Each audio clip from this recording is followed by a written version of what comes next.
Hey everyone, I'm Peter Stories, here to guide you today. If you use this video to drift off to sleep, please tap like, hit subscribe, and drop a comment telling me where you're watching from and what time it is there. Now settle in, get cozy, and let yourself relax.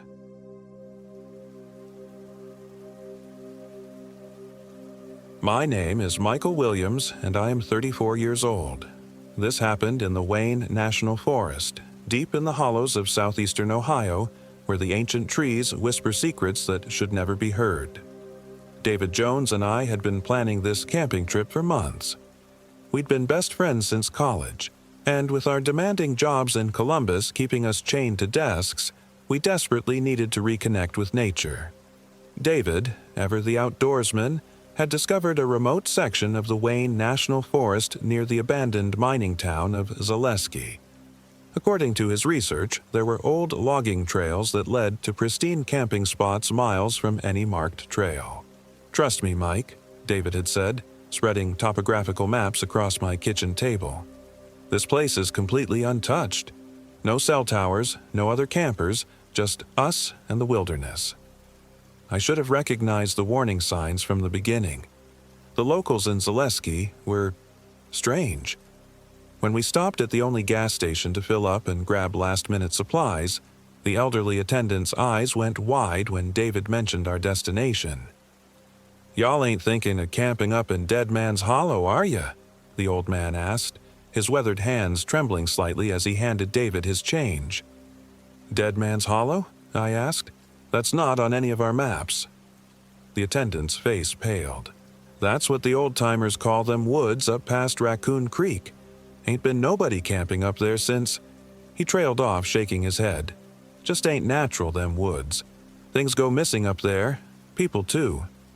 David laughed it off as local superstition, but I noticed the way the man's eyes followed our car as we drove away, like he was watching dead men walking.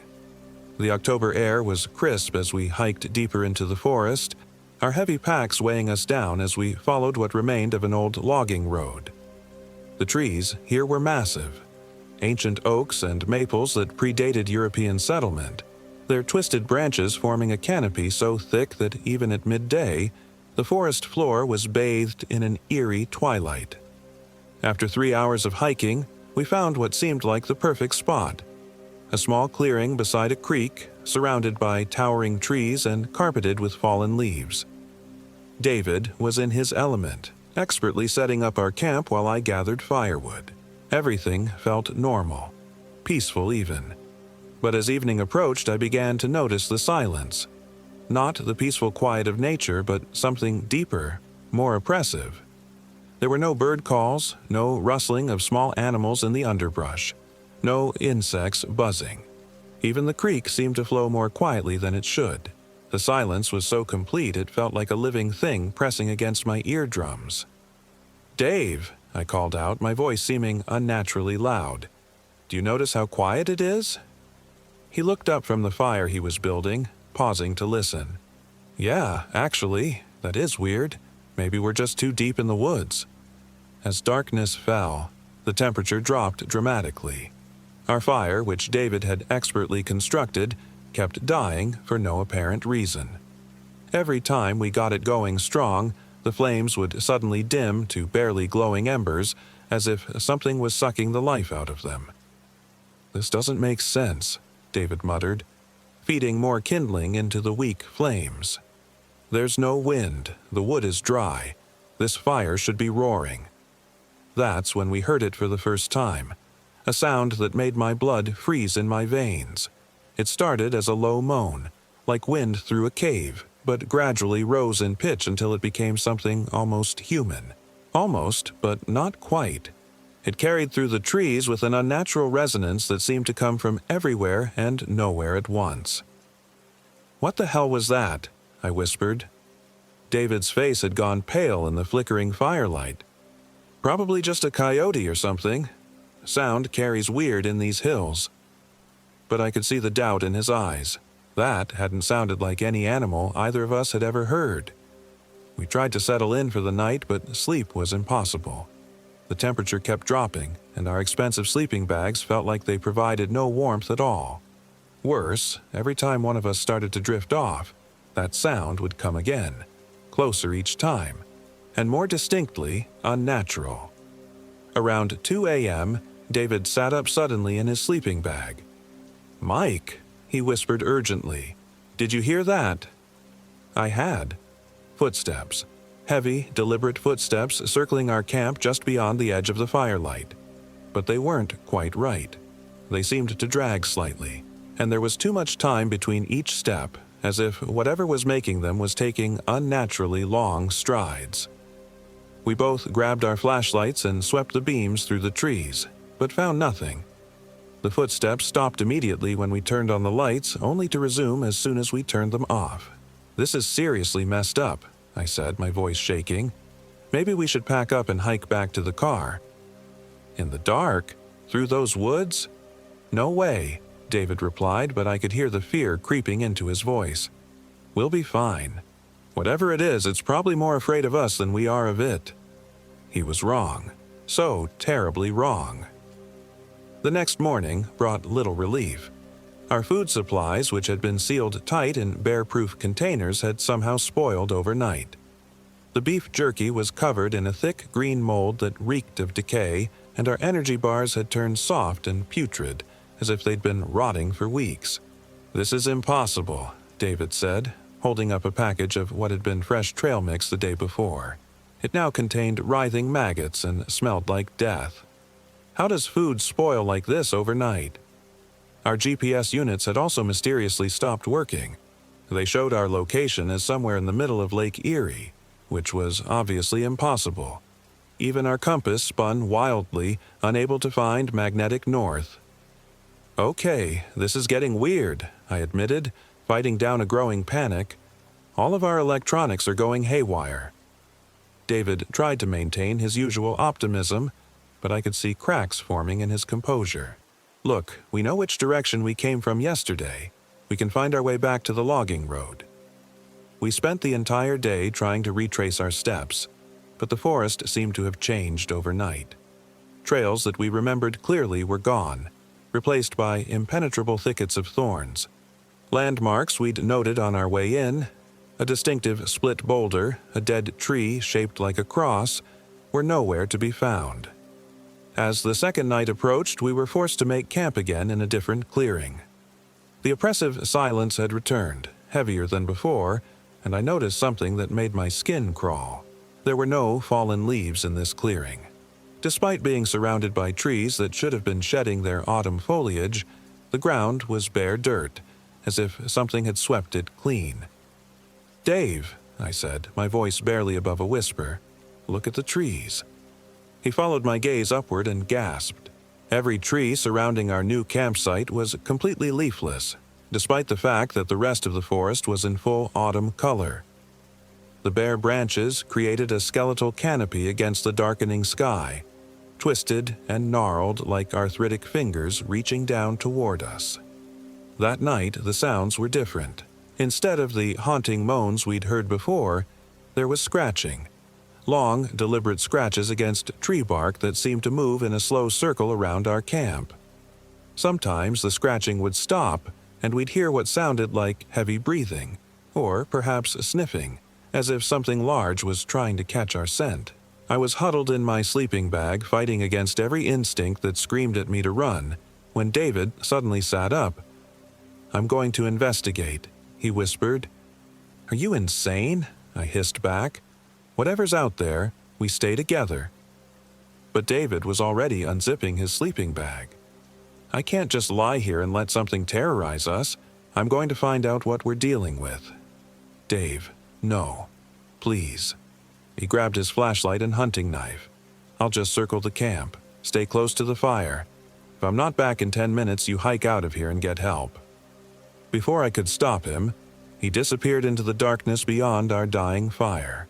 The 10 minutes stretched into 20, then 30. I called his name in increasingly desperate whispers but heard no response. The scratching sounds had stopped completely, replaced by that oppressive silence that felt like a weight on my chest. Then I heard David's voice calling from the woods. "Mike! Mike! Come help me! I found something!" Relief flooded through me. I grabbed my flashlight and was about to head toward his voice when something stopped me cold. The voice was coming from the wrong direction, from the opposite side of camp from where David had gone. "Mike!" the voice called again, and this time I noticed something wrong with it. It was David's voice, but it was too flat, too emotionless. It lacked the urgency and fear that should have been there. "Dave," I called back hesitantly, "is that really you?"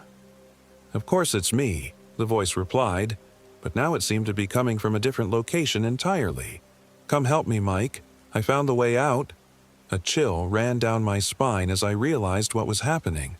Whatever was out there was mimicking David's voice, trying to lure me away from the fire. But if that thing could copy David's voice, then where was the real David? I spent the rest of the night huddled by the dying fire, jumping at every sound, calling David's name and getting no response. As dawn broke, I ventured into the woods to search for him, following his tracks until they simply stopped, mid-stride, as if he had simply vanished into thin air. That's when I saw the trees.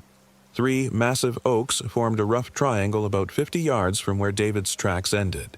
Carved deep into the bark of each tree were symbols I didn't recognize. Twisted, angular marks that hurt to look at directly. They seemed to writhe and shift when I wasn't looking at them straight on, and the longer I stared, the more my head began to pound. At the base of the center tree was a pile of what looked like animal bones, though some were far too large to belong to any native Ohio wildlife. They were old, bleached white by years of exposure, and they formed a rough circle around a dark stain in the earth that looked suspiciously like dried blood. I was backing away from this horrific discovery when I heard David's voice again, this time directly behind me. "Mike!" I spun around and there he was. David stood about 20 feet away, perfectly normal except for his eyes. His eyes were completely black, not just the pupils but the entire surface, like looking into deep wells of nothingness. "Where have you been?" I stammered. I've been looking for you all night." "I've been learning," he said in that same flat, emotionless tone. "There are things in these woods, Mike. Old things. Hungry things." He took a step toward me, and I noticed he wasn't quite walking right. His movements were too fluid, too graceful, like he was floating just slightly above the ground. "Dave, something's wrong with you. We need to get out of here, get you to a doctor." He smiled then, but it was all wrong. The smile was too wide, showing too many teeth, and it never reached those black, empty eyes. "Nothing's wrong with me, Mike. I've never been better. In fact, I'm so much better that I think you should join me." The thing that looked like David began moving toward me with increasing speed, and I finally understood what the gas station attendant had been trying to warn us about. This wasn't my friend anymore. This was something else wearing his face. I ran. I crashed through the woods, branches tearing at my clothes and face, David's voice calling after me with increasing distortion until it became that same inhuman moan we'd heard the first night. Behind me, I could hear something large crashing through the underbrush, gaining ground with impossible speed. I don't know how long I ran, but eventually I burst out of the tree line and found myself on an actual trail, marked and maintained. My relief was short-lived as I heard that bone-chilling howl echo through the forest behind me, followed by David's voice, now distorted beyond recognition. "You can't leave, Mike. You belong here now. We're hungry, and you smell so good." I didn't stop running until I reached the parking area where we'd left David's car. My hands shook so badly I could barely get the spare key out of the magnetic box under the wheel well. As I drove away, I caught a glimpse in the rearview mirror of something standing at the edge of the tree line. Tall, impossibly thin, with 2 long arms and David's face, but even from that distance, I could see those black, hungry eyes. The authorities found David's body 3 days later, or what was left of it. The official report stated he'd been killed by a large predator, possibly a black bear, though several details didn't add up. His body was found in pieces scattered over a wide area, but there were no bear tracks. More disturbing were the bite marks. The forensic team couldn't identify what kind of animal could have made them. They were too large for any native species, and the pattern suggested something with far too many teeth. I tried to tell them about what I'd seen, about the thing that had worn David's face, but they dismissed it as trauma-induced hallucinations. The investigating officer, a man named Thompson, took me aside after my third interview. "Look, Mr. Williams," he said, his voice gentle but firm. "You've been through hell. It's natural for your mind to try to make sense of a senseless tragedy by creating explanations. But bears can be incredibly brutal, and your friend probably died quickly." But I knew what I'd seen, and I knew it wasn't finished with me. The dreams started a week after I returned to Columbus. Every night I'd dream I was back in those woods, and every night David would be there, calling to me with that flat, emotionless voice. In the dreams, I could see what had really happened to him. How something ancient and hungry had taken him piece by piece, not just his body, but his very essence, leaving behind a hollow shell that it could inhabit. The locals had a name for it: Wendigo, a cannibalistic spirit born from desperation and hunger, forever seeking new victims to consume and corrupt. Thompson had mentioned it dismissively during one of our conversations, calling it local folklore and Native American superstition. But I'd done my research since then, and the stories all matched what I'd experienced. 3 weeks after David's death, I woke up to find my front door standing open. I lived in a secure apartment building on the 15th floor. There was no way someone could have gotten in without keys or the security code. But there, tracked across my carpet in dirt and dead leaves, were footprints. They led from the door to my bedroom, where they stopped beside my bed. Sitting on my nightstand was a Polaroid photograph that hadn't been there when I went to sleep.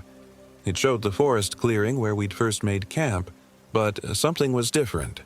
There, standing at the edge of the tree line with his back to the camera, was a figure that looked exactly like me.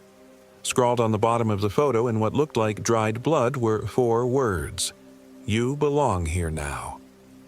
I moved out of that apartment the next day and haven't stayed in the same place for more than a few weeks since.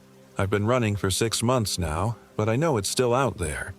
I can feel it watching me, waiting for the right moment to finish what it started in those woods. Sometimes, late at night, I hear David's voice calling to me from whatever shadows happen to be nearby. It tells me how lonely it is, how much it misses our friendship, how we could be together forever if I just came back to the woods. The voice gets more persuasive each time, and I'm terrified that eventually I'll be weak enough to listen. I'm writing this down because I need someone to know the truth, in case I don't make it. If you're reading this, it means I've either found the strength to resist, or I've finally given in to that voice calling from the darkness. David Jones died in the Wayne National Forest on October 15th, but something wearing his face is still walking through those woods, and it's very, very hungry. The gas station attendant was right. People go missing up there, and they come back wrong. If you ever find yourself driving through Zaleski, Ohio, and someone suggests camping in the woods past Raccoon Creek, don't go. No matter how beautiful it looks on the maps, no matter how peaceful it seems, stay away from Dead Man's Hollow, because some hungers can never be satisfied, and some friends never really come home. I can hear David's voice calling to me again. It's getting louder. I think it's time to move.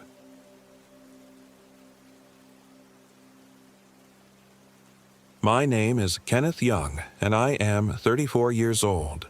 This happened in the remote depths of Wayne National Forest in southeastern Ohio, near the abandoned mining settlement of Zaleski, where the trees grow so thick that GPS signals die and cell towers might as well be on another planet. I should have known something was wrong when Brian suggested we camp there. Brian Wright had been my best friend since college, but in the 3 months since his divorce finalized, he'd become different, quieter, more prone to staring into space with those hollow eyes that seemed to look through everything. When he called me that Friday night in October, his voice carried a desperate edge I'd never heard before. "I need to get away, Ken. Really away. somewhere where I can't hear the noise anymore." The noise, he called it. Not traffic or construction or his upstairs neighbor's terrible music, just the noise. I'd learned not to ask what he meant. So there we were, loading my Jeep with camping gear on a gray Saturday morning, heading southeast toward a section of Wayne National Forest that Brian had circled on an old paper map he'd found at a garage sale. The ink was faded, the paper yellow with age, and it showed trails that weren't on any modern hiking app. "This is perfect," Brian had said, tracing the dotted lines with his finger. "Look how far it is from everything." He was right about that. The nearest town, Zaleski, was a collection of maybe 50 houses and a gas station that looked like it hadn't been updated since the Carter administration. From there, we drove another 12 miles on increasingly narrow roads until we reached what could generously be called a parking area. Really just a widening in the gravel where the road gave up and surrendered to the forest. The trees here were old, ancient oaks and maples whose trunks were thick enough that Brian and I together couldn't wrap our arms around them. The canopy was so dense that even at 2 in the afternoon, the forest floor was cast in perpetual twilight. Our breath misted in the October air, and the silence was profound. Not peaceful, but heavy, like the forest was holding its breath. "Jesus, it's quiet," I said, shouldering my pack. Brian was already heading toward a gap between 2 massive oak trees, consulting his garage sale map. "That's the point." We hiked for nearly 3 hours, following what may have once been a trail but was now little more than a deer path winding between the trees. The GPS on my phone had given up after the first mile, showing only a blue dot floating in a sea of gray. Brian seemed to know where he was going, though, checking his paper map periodically and making confident turns at landmarks I couldn't even see. "How do you know where we're going?" I asked as we crossed a creek on a fallen log that was slippery with moss.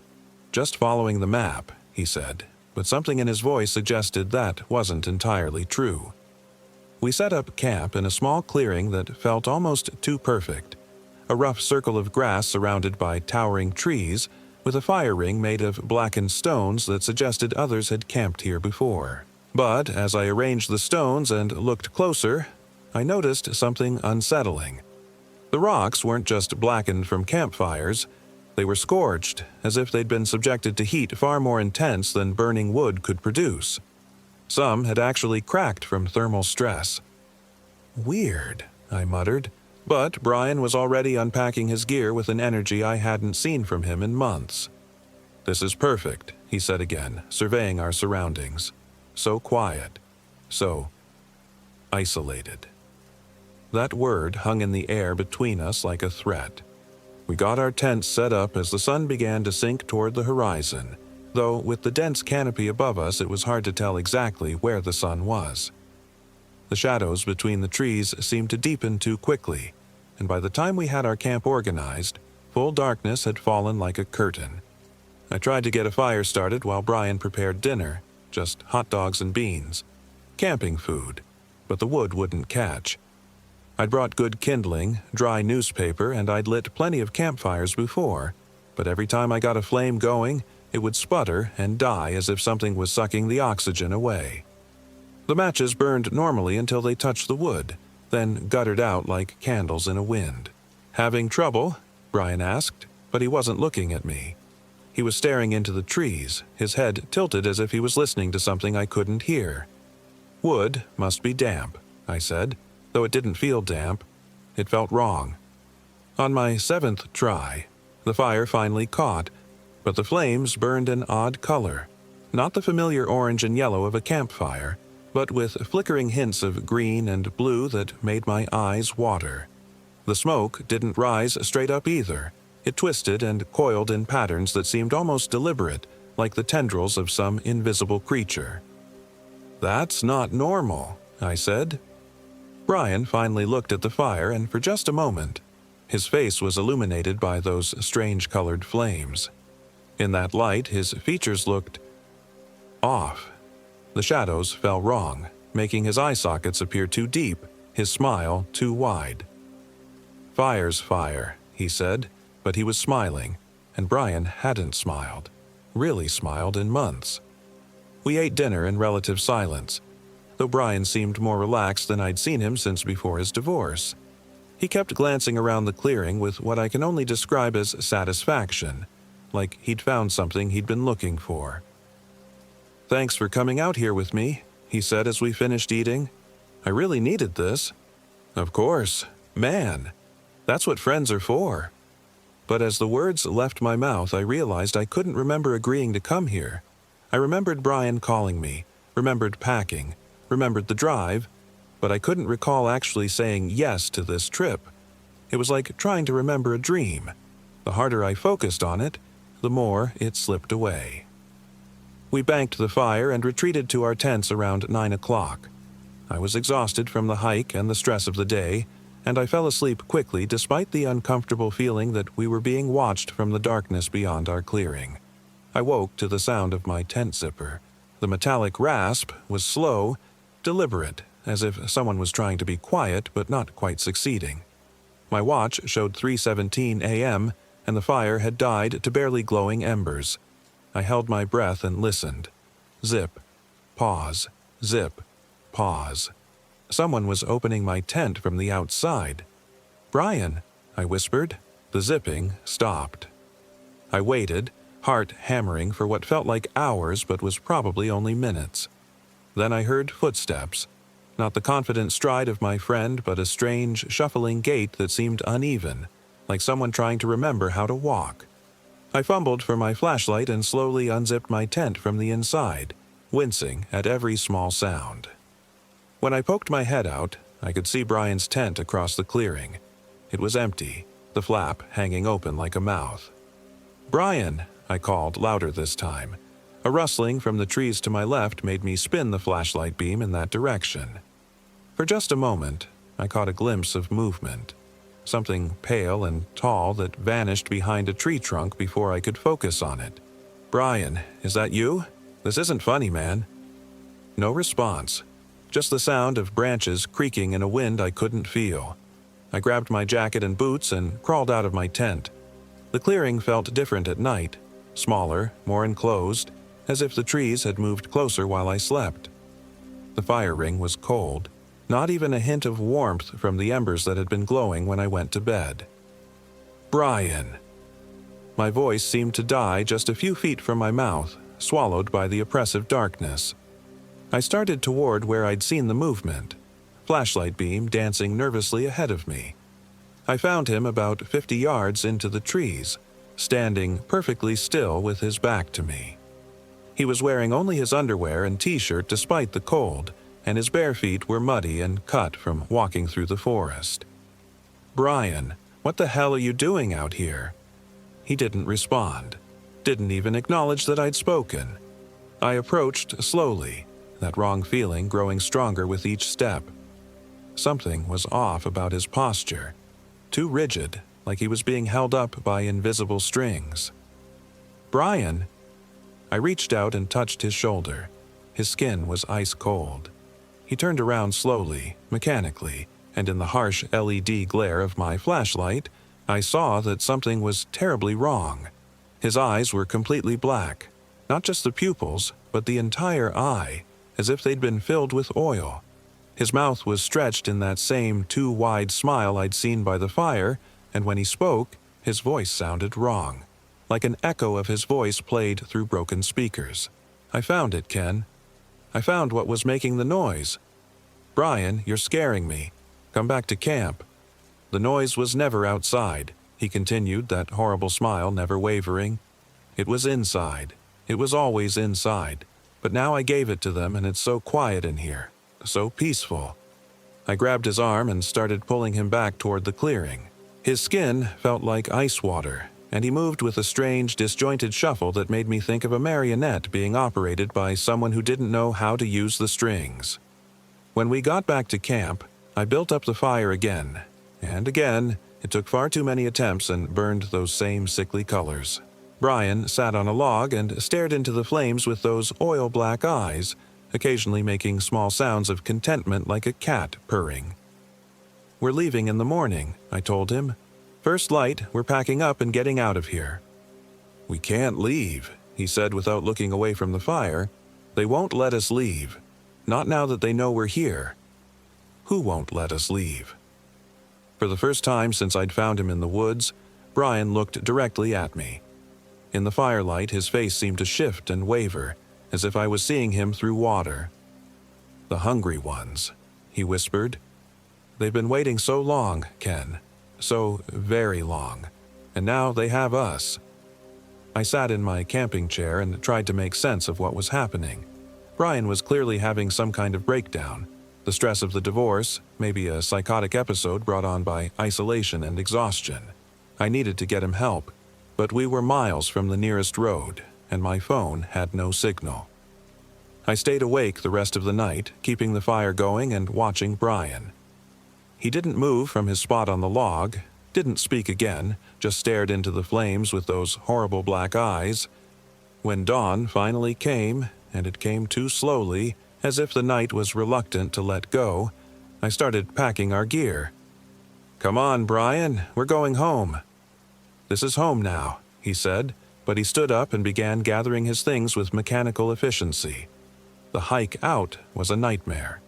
Brian's movements were wrong. Too jerky, too deliberate, like he was controlling his body manually instead of naturally. Several times I caught him walking into trees or stumbling over roots as if he couldn't quite judge distances correctly. And he kept humming. It was a tune I'd never heard before, but it seemed familiar somehow, like a half-remembered lullaby from childhood. The melody was simple but unsettling, and after an hour of listening to it, I realized I was humming along without meaning to. "Stop," I said. "Stop what?" "The humming. It's driving me crazy." Brian looked at me with those black eyes and smiled that too wide smile. "I'm not humming, Ken." But he was. I could hear him clearly. Unless... I stopped walking and listened carefully. The humming continued, but now I couldn't tell if it was coming from Brian or from somewhere else in the forest.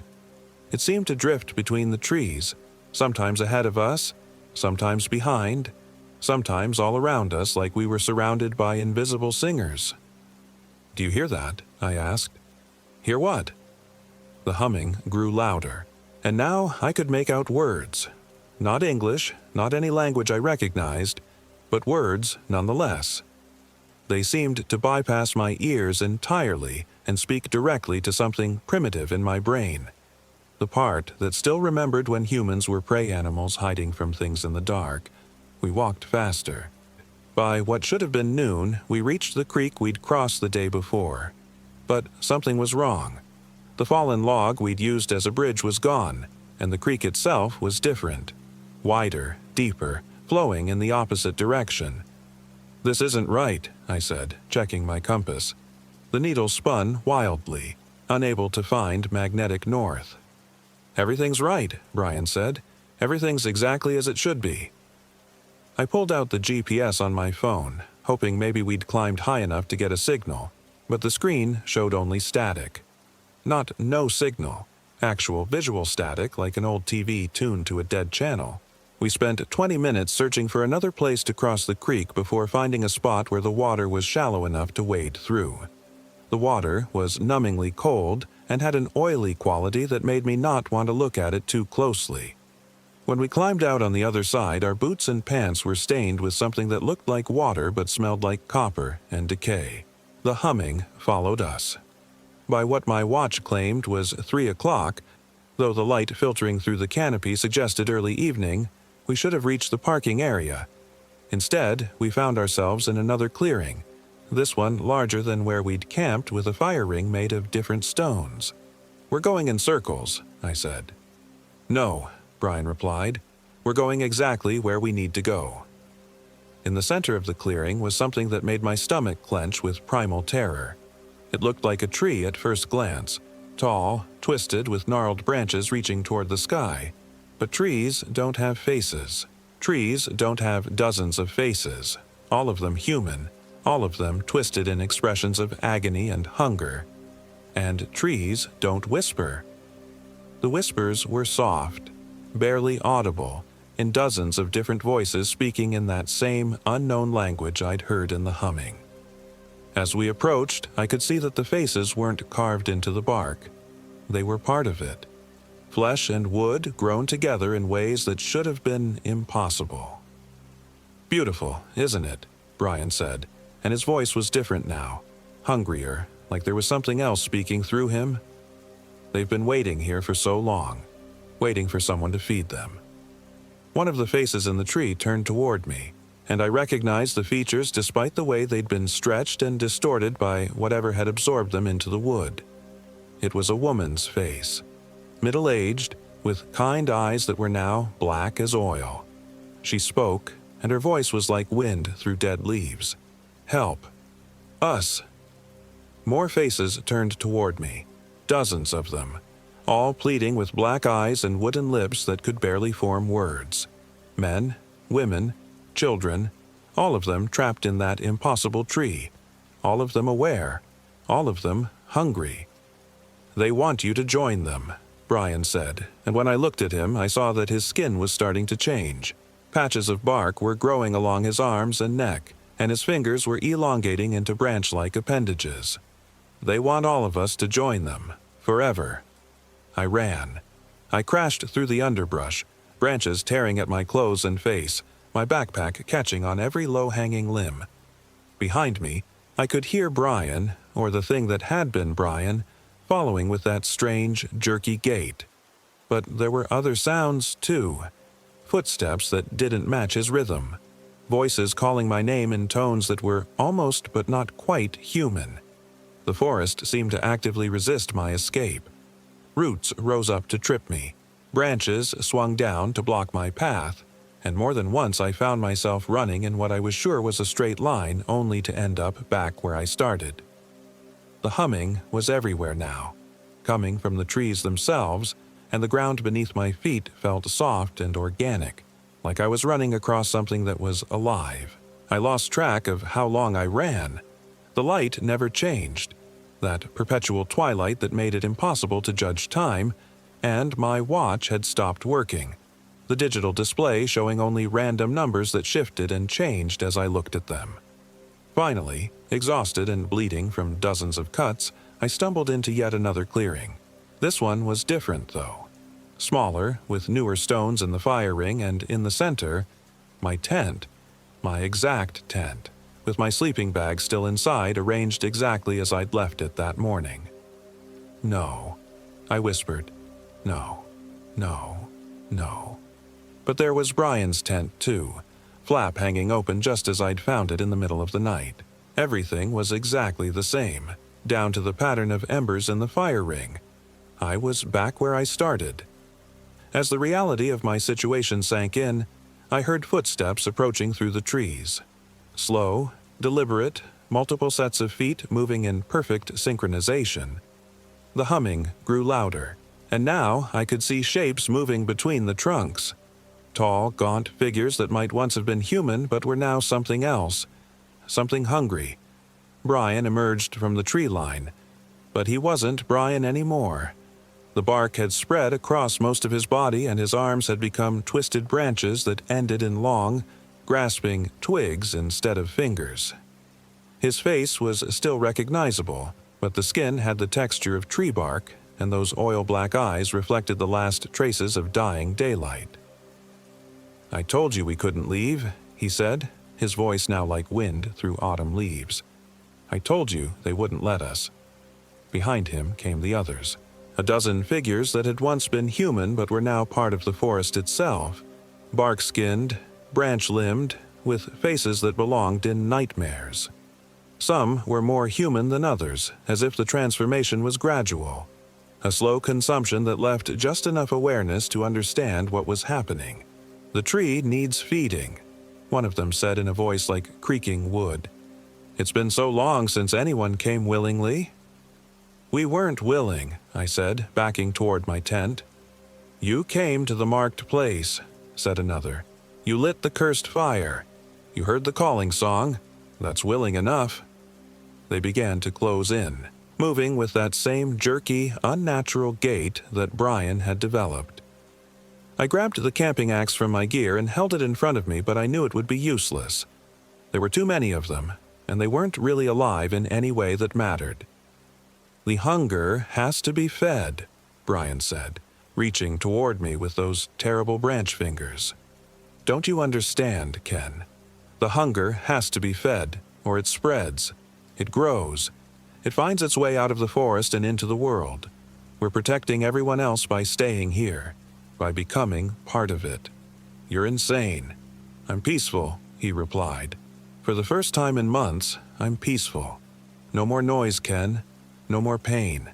Just the quiet hunger and the eternal song."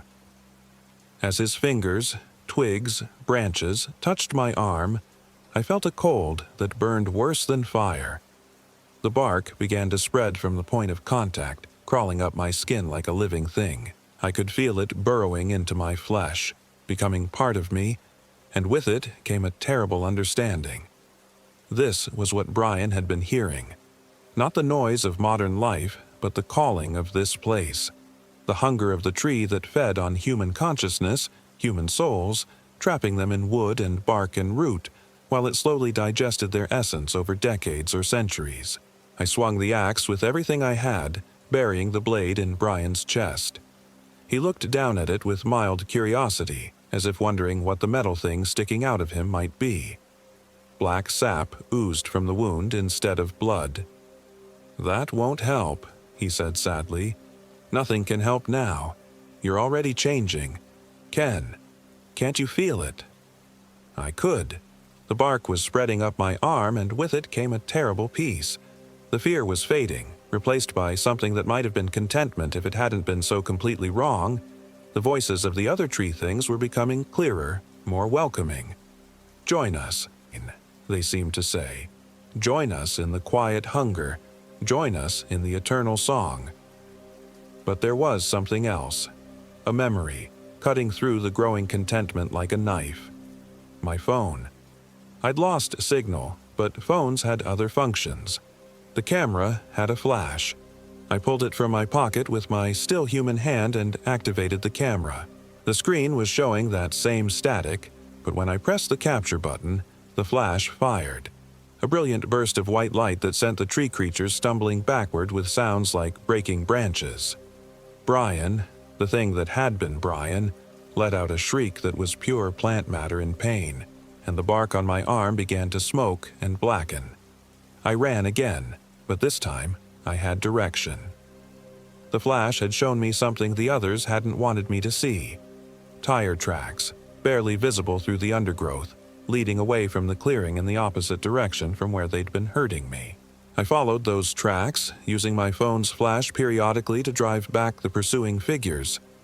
Each burst of light seemed to cause them physical pain, and the bark, trying to consume my arm, would retreat a few inches, though it never disappeared entirely. The tracks led to an old logging road, overgrown but still passable. I followed it for what felt like hours, my phone battery dying as I used the flash to navigate in the growing darkness. Behind me, I could hear them following, crashing through the underbrush with increasing desperation as I got farther from their feeding ground. Finally, impossibly, I saw lights ahead. Real lights. The sodium glow of street lamps and the familiar blue signs of a gas station. Civilization. Safety. I stumbled out of the forest and into the parking lot of that same gas station we'd stopped at on the way in. The old man behind the counter looked up as I burst through the door, bloody and wild-eyed and covered in mud, with patches of bark still clinging to my left arm. "Jesus Christ, son, what happened to you?" "I need to call 911, I gasped. "My friend. Something happened to my friend." But what could I tell them? That my best friend had been transformed into some kind of tree creature by a hungry forest spirit? That I'd been chased through the woods by things that used to be human? In the end, I told them we'd gotten separated during a night hike, that I'd fallen and hit my head, that I couldn't find him. They organized a search party that looked for 3 days without finding any trace of Brian or our campsite. The forest seemed to have swallowed all evidence of our presence. The bark on my arm took weeks to fall off, leaving scars that look like tree rings.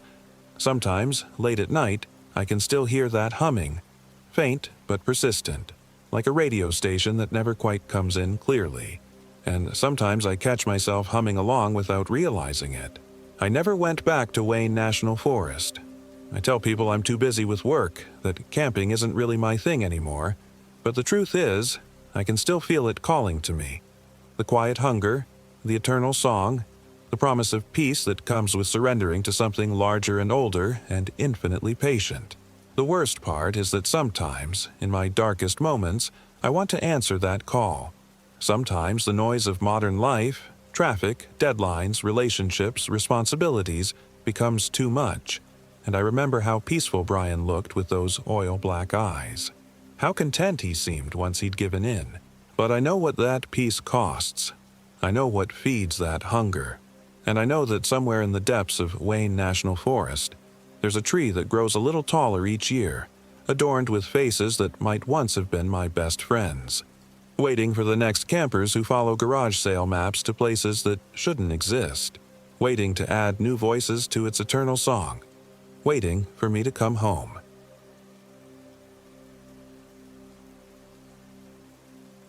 My name is Michael Williams, and I am 29 years old. This happened in the Hocking Hills region of southeastern Ohio, in a place that doesn't appear on any official map, a hollow so deep and twisted that even the locals whisper about it in hushed tones.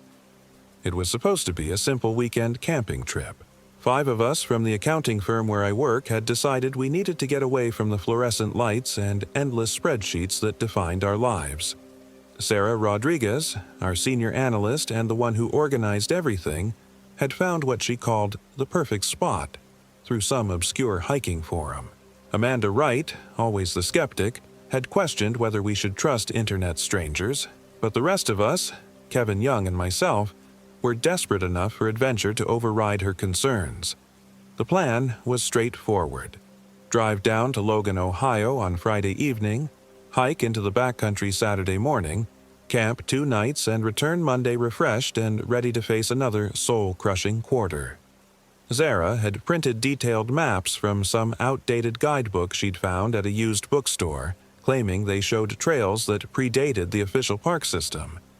I should have paid more attention to the way the clerk at the outdoor supply store in Logan looked at us when Sarah showed him our intended route. His weathered face had gone pale, and he'd muttered something about staying on the marked trails before turning away to help another customer. At the time, I'd chalked it up to typical small-town superstition. The drive to the trailhead took us down increasingly narrow roads that seemed to fold in on themselves. My GPS had lost a signal about 20 miles back, and Sarah's printed directions led us past farmhouses that looked abandoned, their windows dark and yards overgrown with kudzu that seemed to writhe in our headlight beams.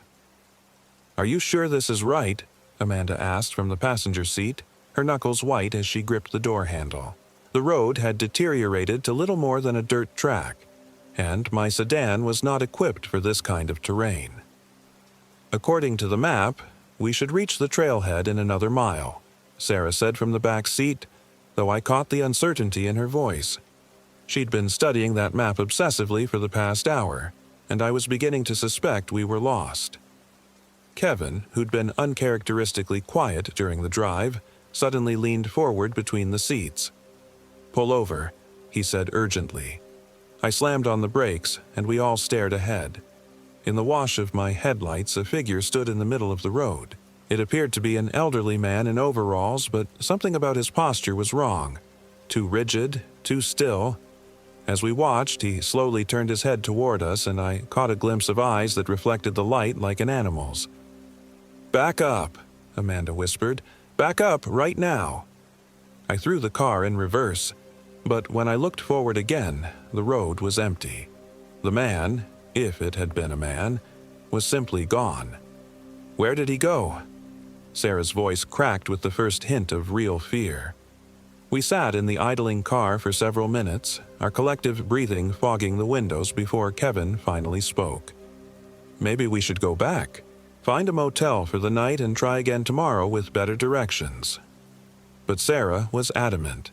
She'd spent weeks planning this trip, had booked the time off work, and wasn't about to let some local eccentric ruin our weekend. Against my better judgment, I continued driving until we found what appeared to be a parking area. Really just a widening in the road next to a break in the tree line.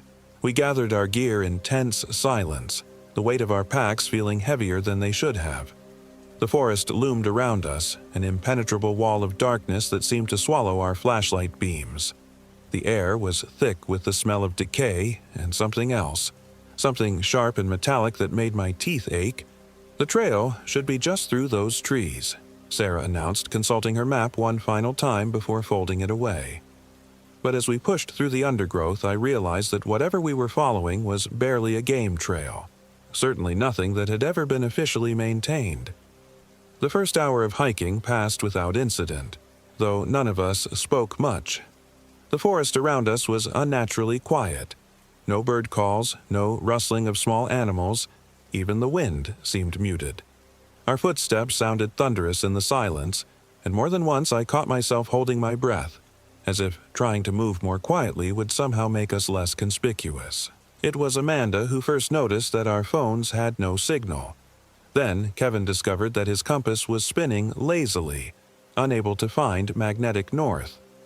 The GPS units we'd brought as backup showed our location as a blank space on the map, not just unmarked, but literally empty, as if the devices couldn't process our coordinates. We should mark our trail, I suggested, pulling out a roll of surveyor's tape. Just in case. Sarah looked annoyed at the implication that her navigation skills were inadequate, but she didn't object. As we continued deeper into the hollow, I tied bright orange strips to branches every 100 yards or so, creating a breadcrumb trail that would guide us back to the car. By the time we reached what Sarah declared to be our campsite, a small clearing beside a sluggish stream, the sun was beginning to set. The temperature had dropped noticeably, and our breath was starting to mist. We set up our tents with practiced efficiency, though I noticed that everyone seemed reluctant to wander far from the group, even for necessities like collecting firewood. The fire proved difficult to start. The wood we gathered seemed damp despite the lack of recent rain, and the flames kept guttering out as if starved for oxygen. When we finally got a blaze going, it burned with an odd blue-green tinge that cast sickly shadows across our faces.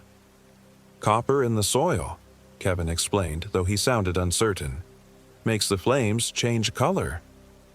We heated canned soup over the strange fire and tried to maintain normal conversation, but the oppressive silence of the forest made every word feel forced. Even Sarah, usually the life of any gathering, seemed subdued. She kept glancing over her shoulder at the tree line, as if expecting to see something watching us from the darkness. It was during dinner that we first heard the sounds. It started as a low humming, so faint I thought it might be wind through the branches, but the air was completely still. The humming grew louder, resolving into what sounded almost like singing, a wordless melody that seemed to come from multiple directions at once. The voices, if that's what they were hauntingly beautiful, but somehow wrong, as if the singers' mouths weren't shaped quite right for human speech. "What the hell is that?" Amanda whispered, her soup spoon frozen halfway to her mouth. The singing stopped abruptly, leaving a silence so complete it felt like pressure against my eardrums. We sat motionless around our eerie fire, straining to hear any sound that might explain what we'd just experienced. After several minutes, Kevin cleared his throat. "Probably just local kids trying to spook the campers," he said, but his attempt at normalcy fell flat. None of us believed it. We tried to resume eating, but the food had lost its appeal. The soup tasted metallic, leaving a bitter aftertaste that reminded me unpleasantly of blood. Even the water from our bottles seemed off. Not exactly spoiled, but lacking the clean taste it had possessed that morning. As full darkness settled over our camp, we moved closer to the fire. The flames provided light, but no warmth seemed to reach beyond the immediate circle of stones we'd arranged. The cold was becoming bone-deep, the kind of chill that made your joints ache and your muscles cramp. "Maybe we should call it an early night," Sarah suggested, though I could see the reluctance in her eyes. None of us wanted to be alone in our tents, separated by thin nylon walls from whatever was out there in the darkness. We banked the fire carefully, ensuring it would burn through the night, and retreated to our respective shelters. I'd brought a 3-season sleeping bag rated for temperatures down to 20 degrees, but within an hour I was shivering uncontrollably. The cold seemed to seep up from the ground itself, as if the earth beneath us was frozen solid. I was just beginning to drift off when I heard Sarah's tent zipper. The sound was unmistakable, that distinctive metallic rasp of nylon teeth separating, but it came from the outside of her tent, as if someone else was opening it. I lay perfectly still, listening for voices, for some indication of who might be visiting our camp at this hour. Instead, I heard footsteps circling the perimeter of our site, slow, deliberate steps that seemed to pause at each tent before moving on. The gait was odd, not quite the rhythm of normal human walking. Sometimes the steps came too close together, as if the walker was taking unnaturally short strides. Other times there were longer pauses, as if they were testing each footfall before committing their weight. I reached for my flashlight, but my hands were shaking so badly I couldn't find the switch. The footsteps had stopped directly outside my tent. I could hear breathing, deep, steady inhalations that lasted far too long, followed by equally prolonged exhalations. The sound was too close, as if whatever was out there had pressed its face against the tent wall. Then I heard Sarah's voice, muffled but clearly audible. "Come back to bed." The breathing stopped. The footsteps resumed, moving away from my tent and back toward Sarah's. I heard her zipper again, and then silence. I lay awake for the rest of the night, listening for any sound that might explain what I'd witnessed. Sarah had obviously been talking to someone, but none of us had mentioned expecting visitors. And who would be wandering around our remote campsite at midnight? When dawn finally broke, I emerged from my tent feeling exhausted and on edge. Amanda and Kevin looked equally haggard, and I wondered if they'd heard the same sounds that had kept me awake. But Sarah appeared refreshed, almost glowing, with a serene smile that seemed completely at odds with our grim surroundings. "Sleep well?"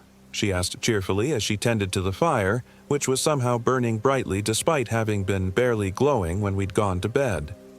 "Did you have a visitor last night?" I asked carefully. Her expression didn't change, but something flickered behind her eyes. A momentary confusion, as if she was trying to remember something just out of reach. "A visitor? No, of course not. Why would you ask that?" Amanda and Kevin exchanged glances but said nothing. I decided not to push the issue. Perhaps I had been dreaming, or maybe the stress and unfamiliar environment had made me paranoid. But as Sarah turned back to the fire, I noticed something that made my stomach clench. There were muddy footprints around her tent, large bare feet that were definitely not hers. And leading away from the prints was a trail of what looked like dark, dried blood. We broke camp quickly, none of us eager to spend another night in that place. But as we shouldered our packs and prepared to follow my orange tape markers back to the car, Sarah stopped us. "I found a new trail this morning," she announced, pointing deeper into the hollow. "It's marked on the map, and it leads to some caves that are supposed to be really spectacular." I stared at her in disbelief. The Sarah I knew was cautious and methodical, not the type to deviate from established plans on a whim, and I was certain there had been no caves marked on her map when she'd shown it to us the day before. "Sarah, I think we should head back," Amanda said firmly. "This place gives me the creeps, and we're obviously not equipped for serious cave exploration." "Don't be such a baby," Sarah laughed, but the sound was wrong. Too high, too sharp. "We drove all this way for an adventure. Are we really going to run home at the first sign of something interesting?" Kevin sided with Sarah, though I noticed he avoided making eye contact with the rest of us. It was 2 against 2, with me as the tiebreaker. Looking back, I realized that my decision to continue deeper into the hollow was the moment everything went irreversibly wrong. The new trail Sarah had found was better maintained than the path we'd followed the previous day. Someone had recently cleared the undergrowth and marked the way with small cairns of stacked stones. But the deeper we went, the more oppressive the atmosphere became. The trees grew larger and closer together, their branches interweaving overhead to block out most of the sky. The air grew thick and humid, carrying scents of rich earth and something else, something organic and unpleasant. After 2 hours of hiking, we reached the caves. They were nothing like the limestone caverns I'd expected. Instead, we found ourselves facing a series of holes in the hillside, rough, irregular openings that looked less like natural formations and more like something had burrowed out from inside the earth. The largest was easily tall enough to walk through upright, and from its mouth came a constant stream of warm, fetid air that smelled like rotting meat. "These aren't on any geological survey," Amanda said, consulting her phone despite its lack of signal. "Natural caves this size should be documented, especially in a state park." But Sarah was already unpacking her headlamp and checking her spare batteries. "That just makes them more exciting. Think about it. We could be the first people to properly explore these caves. Or there's a reason nobody comes here," I muttered, but she either didn't hear me or chose to ignore the comment. Against every instinct screaming at me to leave, I followed Sarah into the main cave entrance. Kevin came behind me, and Amanda reluctantly brought up the rear. Our headlamps cut narrow cones of light through the absolute darkness, revealing walls that glistened with moisture and something else. A film of organic matter that reminded me unpleasantly of the inside of a mouth. The cave system was more extensive than its entrance had suggested. Tunnels branched off in multiple directions, some sloping steeply downward while others curved back up toward the surface.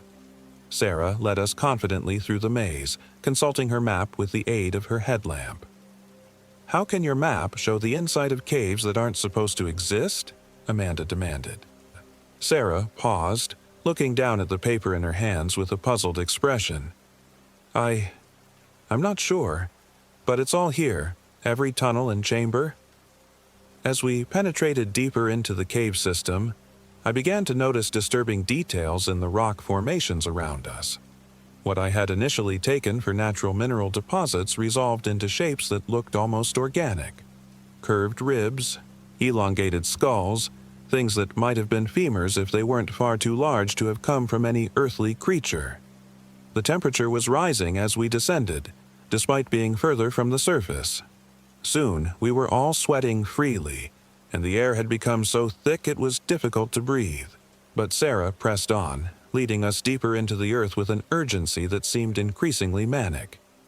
"Sarah, we need to turn back," I finally said, grabbing her shoulder to stop her progress. "This is getting dangerous." She spun around to face me, and in the harsh LED light of my headlamp, her face looked gaunt and pale. Her eyes were bloodshot, and when she smiled, I noticed that her teeth seemed somehow too large for her mouth. "We're almost there," she said, and her voice had developed a slight echo, as if it was coming from somewhere deeper in the cave system. "Just a little further." But Kevin had stopped walking. He was standing perfectly still in the middle of the tunnel, his headlamp beam pointing straight ahead at something none of the rest of us could see. "Kevin," Amanda called softly. "What is it?" He didn't respond, didn't even seem to hear her. When I moved closer, I could see that his eyes were wide and staring, fixed on some point in the darkness beyond our lights. A thin line of drool had begun to slide down his chin. "Kevin!" I grabbed his arm and shook him roughly. He blinked several times, confusion replacing the vacant stare. "What? What happened?" "You were just standing there," Amanda explained. "You looked like you were in some kind of trance." Kevin shook his head slowly.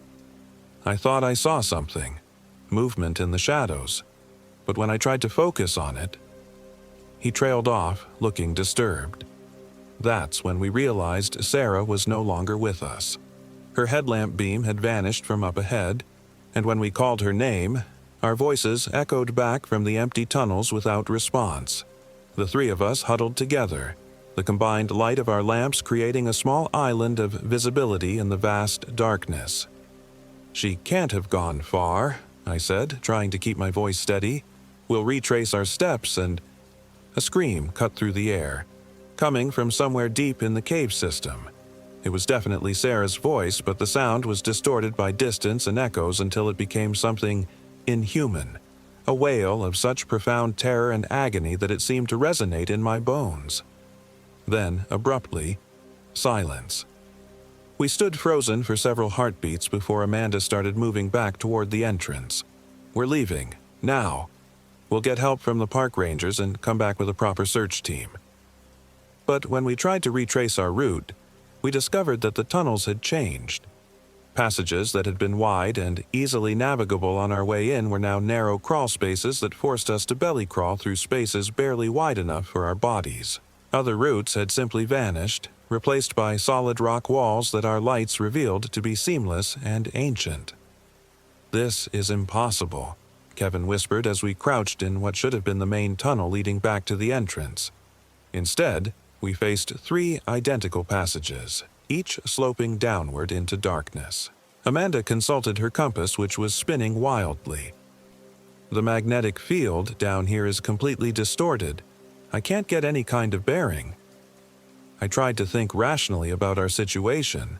Caves could be disorienting, especially to inexperienced spelunkers. The stress of Sarah's disappearance was probably making us confused about the route we'd taken. But as we chose one of the 3 tunnels and began to follow it, I couldn't shake the feeling that the cave itself was actively working against our attempts to escape.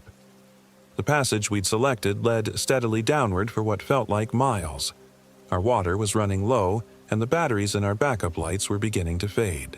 Worse, the organic smell that had been merely unpleasant at the surface was becoming overwhelming.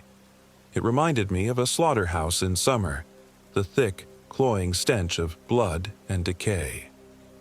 That's when we found the first body. It was wedged into a crevice in the cave wall, partially mummified by the dry air deep underground. The clothing was modern: hiking boots, cargo pants, a fleece jacket, but the fabric was faded and partially rotted. What remained of the face was twisted into an expression of absolute terror, the mouth frozen open in a silent scream. "How long has this been here?" Amanda asked, though she made no move to examine the corpse more closely. Kevin was studying the clothing with his headlamp. "Based on the gear, I'd say maybe 10 years. These boots are from a line that was discontinued in the early 2010s. I noticed something glinting near the body and aimed my light at it. A metal plate was partially visible beneath the remains, a dog tag or some kind of identification. With tremendous reluctance, I reached out and pulled it free. "James Anderson," I read aloud, "age 31. If found, please contact." The rest of the text had been scratched away, as if by claws or teeth.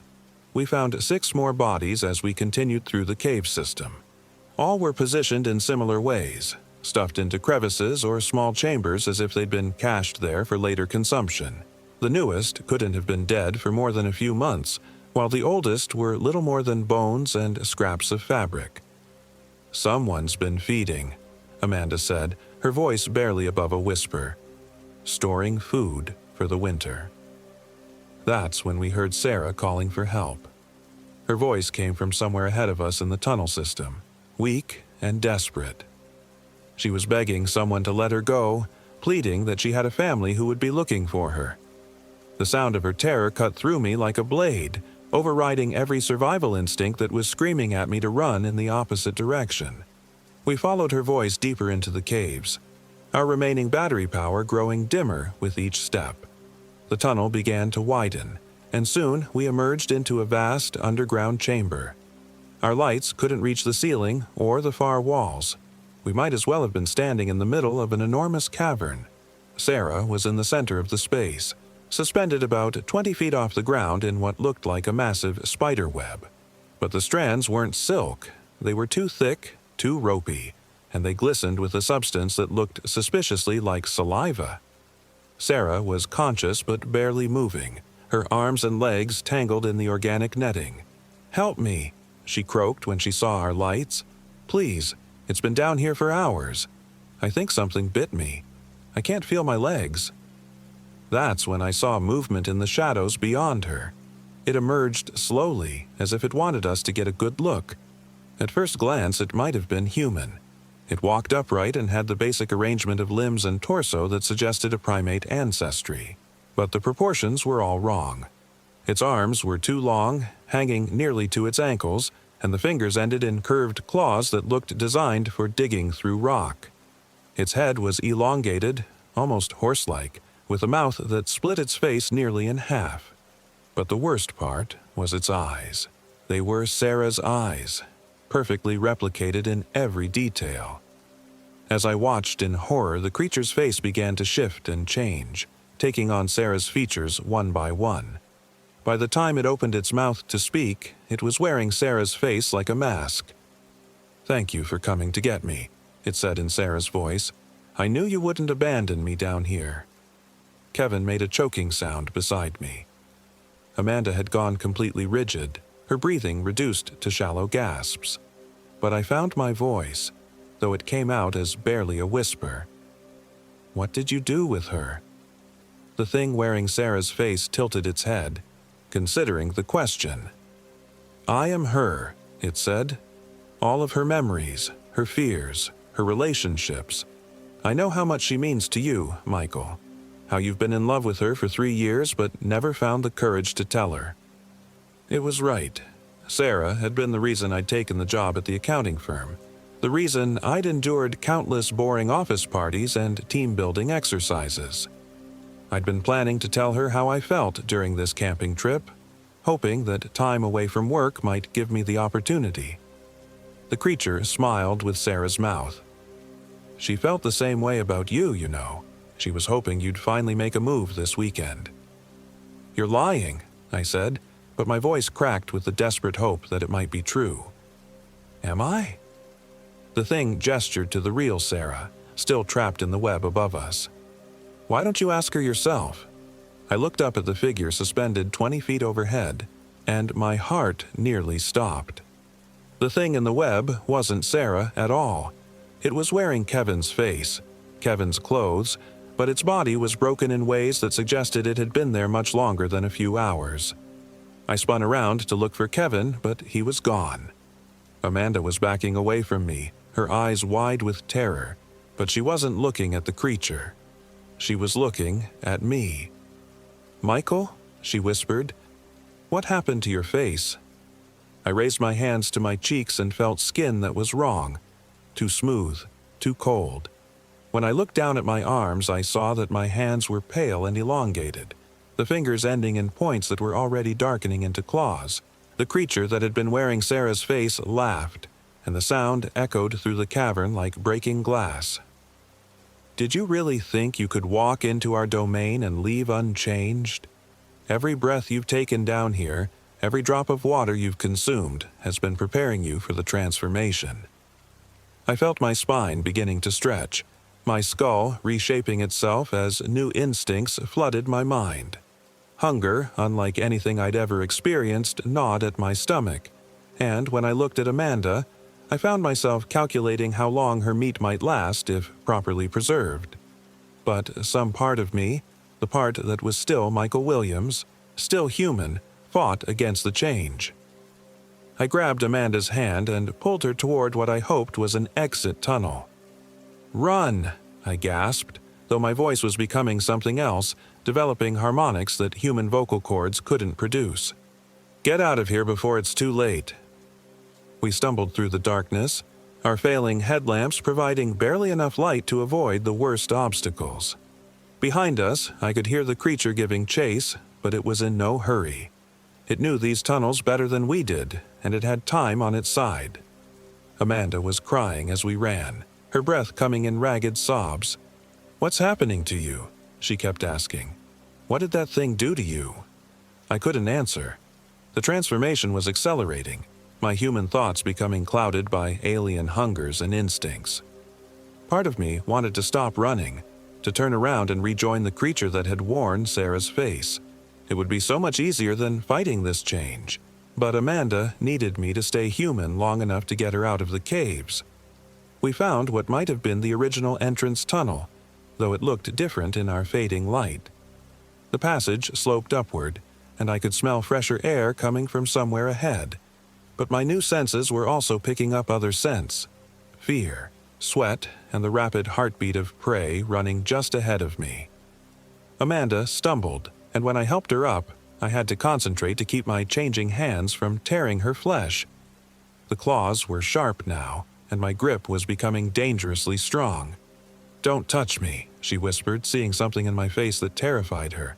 "Please, Michael, stay away from me." But I could hear her pulse, could smell the blood rushing just beneath her skin. The hunger was becoming unbearable, and the human part of my mind was shrinking with each passing second. That's when I saw daylight ahead. The cave entrance was less than 100 yards away, a gray oval of blessed natural light that meant safety and sanity. Amanda saw it too and broke into a desperate sprint. But as she ran, I realized I was no longer following her toward the exit. My new instincts were pulling me back into the darkness, back to the deep places where creatures like me belonged. The surface world held nothing for me now except pain and confusion. Down in the caves, I would find others of my kind, and together we would hunt the warm-blooded prey that occasionally wandered into our domain. Amanda reached the entrance and turned back to look for me. In the daylight, I could see her clearly for the first time since the transformation had begun. Her face was a mask of horror and pity as she took in what I had become. "Michael," she called softly, "please, come with me. We can find help, find some way to change you back." But we both knew it was too late for that. The thing that had been Michael Williams was already retreating into the shadows, drawn by instincts older than human civilization. Amanda watched for a long moment, tears streaming down her face before she turned and ran toward the distant parking area. I don't know if she made it to safety. By the time the hunger fully claimed me, I had already forgotten why her survival might have mattered to the creature I had once been. Now I hunt in the deep places, preserving my kills in the ancient way, waiting for new prey to wander into our domain. Sometimes I find myself at the cave entrance in the early morning hours, watching the forest and remembering fragments of a life lived under open sky. But those memories grow dimmer with each passing season, replaced by knowledge of hunting techniques and the best places to cache fresh meat. The others of my kind accept me as one of their own now, and together we maintain the illusion that brings new prey into our reach. Sometimes we wear the faces of lost hikers, calling for help from the darkness. Sometimes we leave carefully placed clues that lead the curious deeper into places they should never go. And sometimes we simply wait, patient as stone, for the inevitable moment when human curiosity overcomes human caution. I can hear new voices in the forest tonight, young and excited, discussing the mysterious caves they've read about in some online forum. They have maps that show routes into the deep places, though they don't know who created those maps or why. Soon they will follow the marked trail down into our domain, and I will put on a familiar face to greet them. I will smile with teeth that are almost human and speak with a voice they trust, leading them deeper into the darkness until it's too late for them to remember why the surface world ever mattered. The hunger is always waiting, patient and eternal, in the hollows beneath Hocking Hills. And we are always ready to feed.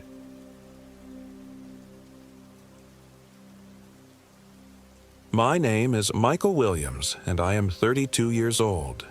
This happened in the remote depths of Hocking Hills State Forest in southeastern Ohio, where the ancient sandstone cliffs rise like sleeping giants and the darkness between the trees seems to breathe with malevolent intent.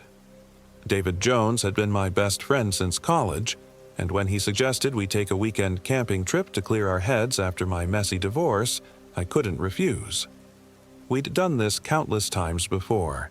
2 guys, some beer, a campfire, and stories that grew more embellished with each telling. David knew I'd been struggling with the nightmares since Sarah left. The way darkness seemed to press against my bedroom windows like a living thing, waiting. He thought fresh air and his terrible jokes might help. I should have known something was wrong when my GPS started glitching the moment we turned onto the unmarked Forest Service road. The screen flickered between our location and empty static, as if something was deliberately scrambling the signal. David laughed it off, tapping the device with his thick finger. "Technology, man. Can't trust it out here in God's country." His grin was infectious, the same lopsided smile that had gotten us both into and out of trouble for over a decade. "Besides, I know these woods like the back of my hand. My grandfather used to hunt here before the state took it over." The road narrowed to little more than tire ruts carved through dense forest. Towering hemlocks and ancient oaks formed a canopy so thick that even at 3 in the afternoon we drove through perpetual twilight. I gripped the steering wheel tighter, fighting the familiar knot of anxiety that formed in my chest whenever darkness crept too close. David noticed immediately. "Hey, we can turn around if you want," he said, his voice gentler now. "Find a nice KOA with electrical hookups and hot showers." "No," I said, forcing my voice to sound steadier than I felt. "I need this. We both do." David had been working 60-hour weeks at the steel plant, coming home to an empty apartment and takeout containers. His girlfriend had left him the month before my divorce was finalized, and we'd spent several nights drowning our sorrows in cheap bourbon and self-pity. This trip was supposed to be our reset button, a chance to remember who we were before life got complicated. We found the clearing just as David's grandfather had described it, a natural meadow ringed by towering cliffs with a small creek bubbling through the eastern edge. The silence was absolute except for the water's gentle murmur and the whisper of wind through pine boughs. It should have been peaceful. Instead, something about the place made my skin crawl as if we were being watched from the shadows between the trees. "This is perfect," David said, jumping out of the truck with the enthusiasm of a kid on Christmas morning. "Look at those cliffs, Mike. Bet the stars are incredible from here." I helped him unload our gear, grateful for the activity. Physical work kept my mind busy, prevented it from cataloging every shadow that seemed to move without wind, every rustle that might not be squirrels. We set up our tents on opposite sides of the fire pit, close enough to talk but far enough apart that David's legendary snoring wouldn't keep me awake. By the time we had camp established, the sun was beginning to set behind the western ridge. The temperature dropped with alarming speed, and I found myself constantly feeding wood to our fire, unable to shake the feeling that the flames were our only protection against something vast and hungry prowling just beyond the light. "You're jumpy tonight," David observed, cracking open his second beer. "More than usual, I mean." I wanted to tell him about the dreams, about waking up convinced something had been standing at the foot of my bed, watching me sleep. I wanted to explain how the darkness had started feeling alive after Sarah left, how it seemed to reach for me with invisible fingers. Instead, I shrugged and took a long pull from my own beer. "Just adjusting to the quiet," I lied. "You know how it is." David's expression grew serious. "Mike, I know the divorce hit you hard, but you can't let it break you. Sarah wasn't worth—" "I don't want to talk about Sarah." "Fair enough." He raised his bottle in a mock toast. "To new beginnings and old friends." We drank in comfortable silence, watching sparks rise toward the first stars. The fire crackled and hissed, creating an island of warmth and light in the growing darkness. Despite my anxiety, I felt myself beginning to relax for the first time in months. Maybe David had been right. Maybe this was exactly what I needed. That's when we heard it. The sound came from somewhere beyond the eastern edge of our clearing, a low, warbling call that didn't match any animal I knew. It started as a whisper, barely audible over the creek's babble, then grew louder and more distinct. The cry was hauntingly beautiful and utterly alien, like whale song filtered through human vocal cords. David's beer bottle froze halfway to his lips. What the hell was that? The call came again, closer this time, and I felt every hair on my arms stand up. The sound triggered something primal in my brain, a warning system hardwired by millions of years of evolution. This was the sound prey animals heard in their final moments. "Probably just an owl," I said, though my voice came out as a hoarse whisper. "Or maybe a coyote." That wasn't a coyote. David's face had gone pale in the firelight. "I've hunted these woods my whole life, Mike. I know every sound they make. That was something else. We sat in tense silence, straining our ears for any repetition of the call. The normal forest sounds, cricket chirps, rustling leaves, the creek's gentle flow, had stopped entirely, as if every living thing was holding its breath. Even the wind had died, leaving the air unnaturally still. After 20 minutes of nerve-wracking quiet, David finally spoke. "Probably just passing through," he said, but his voice lacked conviction. "Let's get some sleep. Long hike planned for tomorrow." I wanted to suggest we pack up and leave, find a motel in the nearest town, but the rational part of my brain knew how that would sound. David would think I'd completely lost it, and maybe he'd be right. Instead, I helped him bank the fire and retreated to my tent, zipping the door with shaking hands. Sleep came in fitful waves, interrupted by dreams of something circling our campsite on silent feet. In my nightmares, I could hear it breathing just outside the thin nylon walls, patient and calculating. Several times I jerked awake, convinced I'd heard the distinctive sound of a zipper being slowly pulled down, but each time I found my tent sealed and empty except for the frantic hammering of my own heart. I must have finally fallen into deeper sleep around 3 in the morning, because the next thing I knew, David was shaking my shoulder through the tent wall. Mike, wake up, man. Something's wrong." I stumbled out of my sleeping bag, disoriented and groggy. Pale morning light filtered through the forest canopy, and birds were singing again, which should have been reassuring. David's voice, however, carried an edge of panic that snapped me fully awake. "What's wrong?" I asked, fumbling with the tent zipper. "Our food's gone, all of it." I emerged to find David standing beside our picnic table, his face a mask of confusion and growing fear.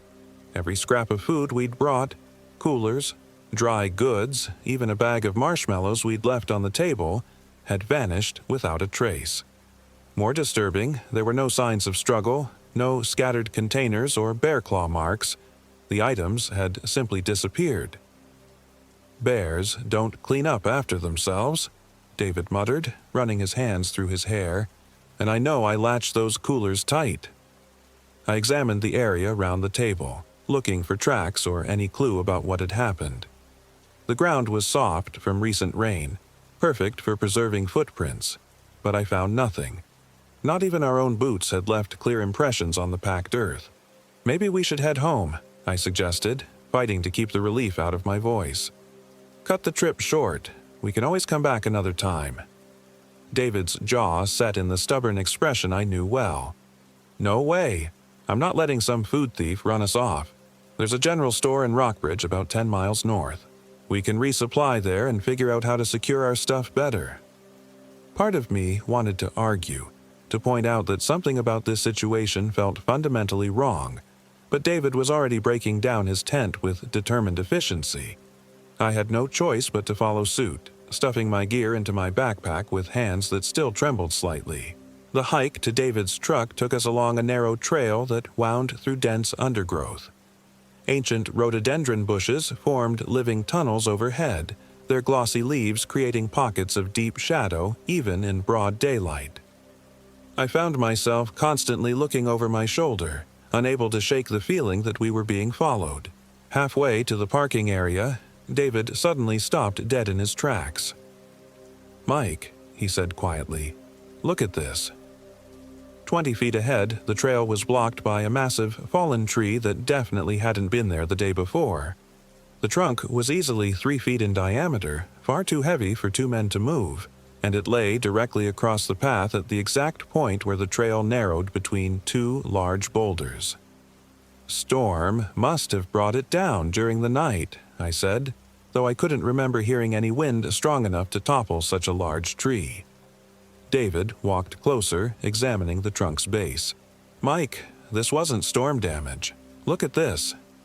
The tree had been cut. The evidence was unmistakable. Clean saw marks in the wood, sawdust scattered on the ground around the stump. Someone had deliberately felled this tree to block our exit. "What kind of sick joke is this?" David's voice was rising with anger and confusion. "Who the hell would do something like this?" I studied the surrounding forest, searching for any sign of who might be responsible. The woods were silent except for the distant call of a crow, but I couldn't shake the feeling that eyes were watching us from the shadows. My chest tightened with familiar panic as darkness seemed to press closer despite the morning sunshine. "Maybe there's another way out," I suggested. "A fire road or something?" David shook his head grimly. "This is the only trail to the parking area. We'd have to bushwhack through miles of undergrowth to reach another road." He kicked at a piece of bark in frustration. "Damn it! This was supposed to be a simple camping trip." We spent the next 2 hours exploring the area round the fallen tree, looking for any possible way to reach David's truck. The forest was too dense and the terrain too rough for any realistic attempt at cross-country navigation. We were effectively trapped unless we could somehow move the massive trunk. "Okay," David said finally, wiping sweat from his forehead. "New plan. We hike back to camp, gather some rope and tools, and see if we can rig up a way to roll this thing aside. It's not ideal, but it's better than spending another night out here." The walk back to our clearing felt longer than before. Maybe because we were tired and frustrated, or maybe because the trail itself seemed different somehow. Trees I was sure I'd noticed on the way out appeared to have moved, and the path took turns I didn't remember. At one point, David stopped and pulled out his compass, frowning at the needle's erratic spinning. "Magnetic interference," he muttered. "Sometimes happens near iron ore deposits." But I could see the worry in his eyes. Neither of us wanted to admit that we might be lost in woods David claimed to know like his own backyard. When we finally reached our campsite, my heart nearly stopped. Someone had been there in our absence. Our tents were still standing, but they'd been moved. David's blue dome tent now sat where mine had been, and my orange backpacking tent occupied David's former spot. The fire pit had been rebuilt in a perfect circle of fresh stones, and a new pile of firewood sat beside it, arranged with military precision. "This is impossible," David whispered. "We've only been gone 3 hours." I approached my relocated tent with growing dread. The zipper was partially open, revealing darkness within. My sleeping bag was still inside, but it had been unzipped and spread flat, as if someone had been examining it. Personal items from my backpack were scattered across the tent floor. Wallet, keys, a photo of Sarah and me from happier times. "David," I called, my voice cracking slightly. "Check your tent." His cursing told me he'd found something similar. When he emerged, his face was white with shock and anger. "Whoever's doing this has been through all our stuff," he said. "They didn't take anything, just touched everything, like they were learning about us." The violation was complete and deeply unsettling. Someone had invaded our private space with methodical thoroughness, handling our most personal belongings. But why? What was the purpose of this elaborate harassment? "We need to get out of here," I said, no longer caring how it sounded. "Right now. Forget the truck, forget the camping gear. We'll hike out cross-country and call for help when we reach civilization." David's expression hardened with stubborn pride. "No, I'm not running from some psycho playing games. We'll make camp, keep watch, and when this freak shows up tonight, we'll be ready for him." What if it's not just one person? What if it's a whole group? "David, this isn't some random prank. Someone planned this, blocked our exit, studied our belongings. We're dealing with people who know exactly what they're doing." "All the more reason not to stumble around in the woods like helpless tourists," David snapped. "At least here we have shelter and supplies. Out there, we're completely vulnerable." I wanted to argue that we were already completely vulnerable, that our campsite had been compromised and our every move anticipated by unknown watchers. But I could see David's mind was made up. His grandfather had taught him that real men didn't retreat from challenges, and backing down now would feel like admitting defeat. We spent the afternoon reinforcing our position, gathering deadwood for a large stockpile and positioning our chairs so we could maintain a 360-degree watch around the clearing. David had brought a hunting knife, and I carried a hatchet for cutting firewood. Not much against determined attackers, but better than nothing. As evening approached, my anxiety reached nearly unbearable levels. Every shadow that moved with the wind looked like a crouching figure. Every snapping twig sounded like approaching footsteps.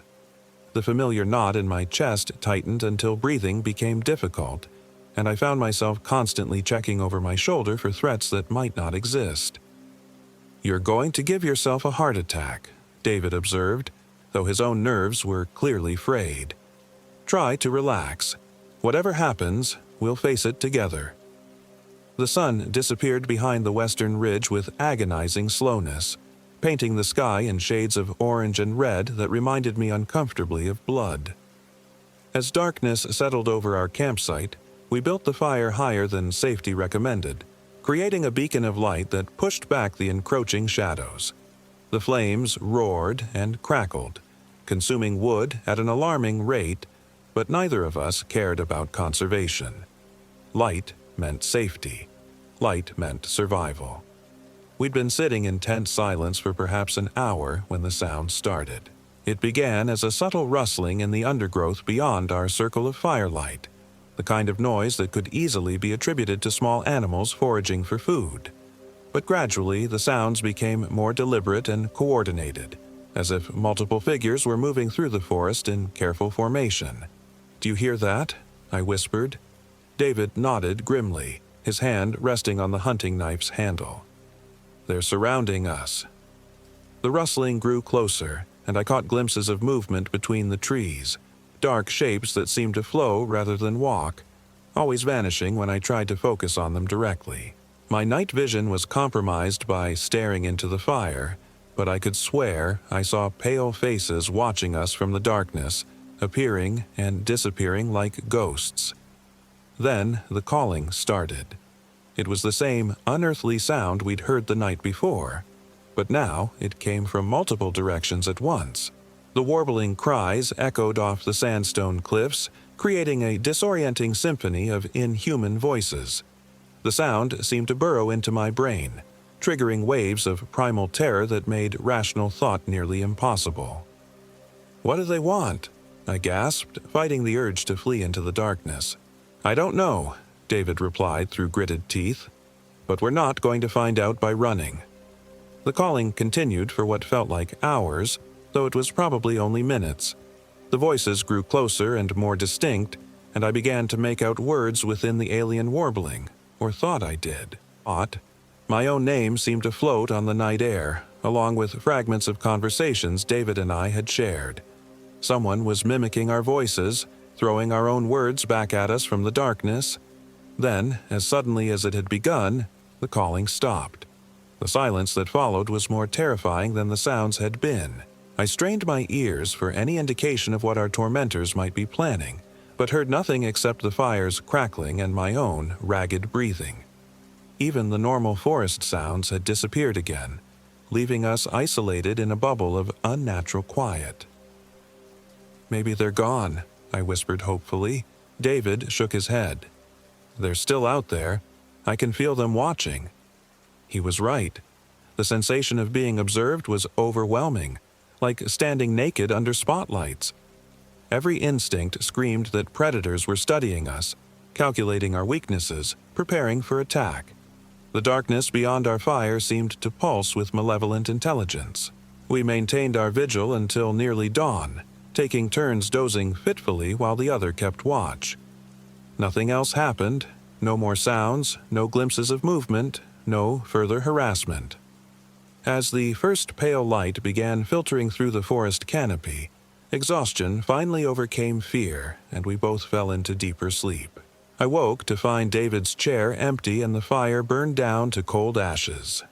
"David," I called, scanning the campsite for any sign of my friend. His tent was still zipped shut, but when I checked inside, his sleeping bag was empty and cold. David's boots were gone, along with his jacket and knife, but his backpack remained untouched. Everything suggested he'd left voluntarily. But why would he go anywhere without telling me first? A thorough search of the immediate area revealed David's footprints leading toward the creek, but the trail vanished at the water's edge. The soft mud along the bank should have preserved clear tracks, but the surface was smooth and undisturbed, as if no one had passed that way in days. "David!" I shouted, cupping my hands around my mouth to project my voice. "Where are you?" My call echoed off the cliffs and died in the morning stillness.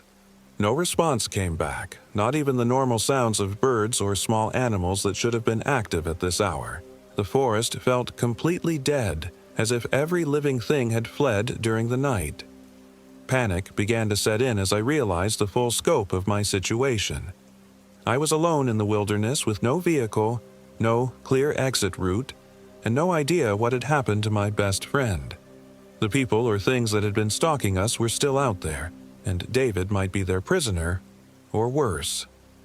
I spent the next 2 hours conducting an increasingly frantic search, following every game trail and stream within a mile of our campsite. I called David's name until my voice was hoarse, but received no answer except my own echoes bouncing off the sandstone formations. The forest remained eerily silent, and I began to feel like the last person alive in a dead world. It was nearly noon when I finally heard a response to my calls. "Mike! Mike! Where are you?" David's voice came from the direction of our campsite, sounding tired but otherwise normal. Relief flooded through me as I crashed back through the undergrowth, following the sound of his voice. "Thank God!" I gasped as I burst into the clearing. "I thought something had happened to you. Where the hell have you been?"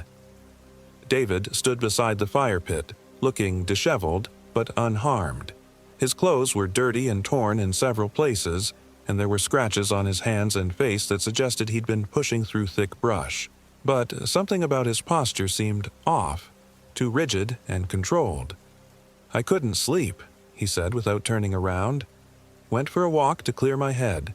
Got turned around in the dark and had to wait for sunrise to find my way back. You've been gone for hours. I was worried sick. Why didn't you wake me up? Why didn't you answer when I called?" David finally turned to face me, and my blood ran cold. It was David's face. The same brown eyes, the same stubbled jaw, the same lopsided smile. But something fundamental was wrong. His expressions were too controlled, like an actor carefully hitting his marks. His eyes were focused slightly past me rather than making direct contact. Most disturbing of all, he blinked far too infrequently, staring with an intensity that made my skin crawl. "Sorry," he said, and even his voice sounded wrong. Too flat, missing the natural rhythms and inflections I'd known for over a decade. "Didn't hear you calling." I took a step back, every instinct screaming that I was in danger. This thing might look like David, might sound like him, but it wasn't my friend. Whatever had taken him in the night had sent back an imperfect copy, a predator wearing his face. "David," I said carefully, "what's my ex-wife's name?" The thing pretending to be David tilted its head slightly like a bird studying an insect. "Sarah," it said after a long pause. That was correct, but any of our watchers could have overheard us talking about her the night before. I needed a better test, something only the real David would know. "Remember that time in college when we got arrested?" I asked. "What was the charge?" Another pause, longer this time. The David thing's smile became more strained, less natural. "Drinking," it said finally. "Wrong. We'd been arrested for trespassing after breaking into the abandoned factory to retrieve a frisbee. David would never forget that detail because he'd spent weeks complaining about having to do community service for such a stupid reason. "You're not David," I said, backing toward my tent where I'd left the hatchet. The thing's smile disappeared entirely, replaced by an expression of cold calculation. When it spoke again, its voice carried harmonics that were distinctly inhuman, warbling with the same alien tones we'd heard in the darkness. "David is gone," it said. "David is with us now. You will join him soon." I lunged for my tent, but the creature was impossibly fast. It crossed the distance between us in a single fluid movement, its limbs bending in ways human joints couldn't accommodate. David's familiar face was transforming, features shifting and flowing like melting wax. The eyes became deep pits of darkness and the mouth opened far too wide, revealing rows of needle-sharp teeth. I rolled aside just as claws raked the air where my head had been. The David thing snarled in frustration, the sound emerging from a throat that was no longer entirely human. I scrambled to my feet and ran for the tree line, abandoning any thought of retrieving weapons or supplies. Behind me, I could hear the creature giving chase, its movements accompanied by the sound of snapping branches and tearing fabric as David's stolen form continued to change. Whatever this thing was, it was shedding my friend's appearance like a discarded costume. I plunged into the forest without looking back, trusting speed and desperation to carry me to safety. Branches whipped at my face and thorns tore at my clothes, but I pushed forward, driven by absolute terror. The creature's pursuit was relentless. I could hear it crashing through the undergrowth behind me, its inhuman calls echoing off the trees.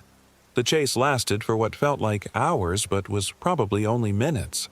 My lungs burned and my legs trembled with exhaustion when I finally spotted salvation ahead, a narrow crevice in the sandstone cliff face, barely wide enough for a human body but too small for the large predator behind me.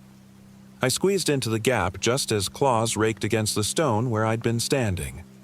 The creature, no longer resembling David in any way, pressed against the opening, reaching for me with arms that were too long and ended in talons instead of fingers. Its face was a nightmare blend of human and animal features, dominated by those terrible dark eyes that seemed to hold fragments of David's consciousness trapped within their depths. "Come out," it hissed in a voice like breaking glass. "Join your friend. He wants to see you." I pressed deeper into the crevice, feeling the stone walls close around me. The space was barely large enough to accommodate my body, triggering waves of claustrophobia that made breathing difficult. But the creature couldn't follow, could only reach uselessly into the narrow gap while making increasingly frustrated sounds. After several minutes of trying to dig me out, the thing finally gave up and retreated. I heard its footsteps moving away through the forest, but I didn't dare leave my refuge. Instead, I spent the rest of the day wedged in that suffocating stone prison, fighting panic attacks and listening for any sound of the creature's return. As darkness fell, I faced an impossible choice. I could remain in the crevice, relatively safe but helpless, or venture out into the night where the creature and its companions were waiting. Neither option offered much hope of survival, but staying meant slow death by thirst and exposure. When I finally forced myself to leave the safety of the rocks, the forest felt different than before. The normal sounds had returned: owls calling, small animals rustling through fallen leaves, wind sighing through pine boughs. It was as if the unnatural silence that had dominated the area for 2 days had finally lifted. I made my way carefully through the darkness, using the North Star to maintain direction toward what I hoped was the nearest road. Every shadow could hide a predator. Every sound might herald attack, but I pushed forward through a landscape that seemed determined to confuse and disorient me. It took me 3 days to reach civilization. I emerged from the forest looking like a madman, clothes torn and face scratched, babbling about monsters and missing friends to anyone who would listen. The rangers who found me were professional and kind, but I could see the skepticism in their eyes as I told my story. They organized search parties, brought in tracking dogs, even called in a helicopter to scour the area from above. They found our campsite exactly as I'd described it, complete with the scattered belongings and relocated tents. They found the fallen tree blocking the trail, though they attributed it to recent storm damage rather than deliberate sabotage. They found no trace of David Jones. The official report concluded that my friend had become lost during a solo hike and succumbed to exposure somewhere in the vast wilderness. I was referred to a counselor who specialized in trauma and survivor's guilt, a kind woman who listened patiently to my story while taking careful notes about my mental state. Nobody believed me about the creature, of course. How could they? Even I began to doubt my own memories as the weeks passed and rational explanations were offered for everything I'd experienced.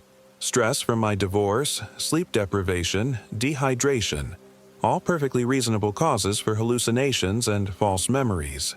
But I know what I saw.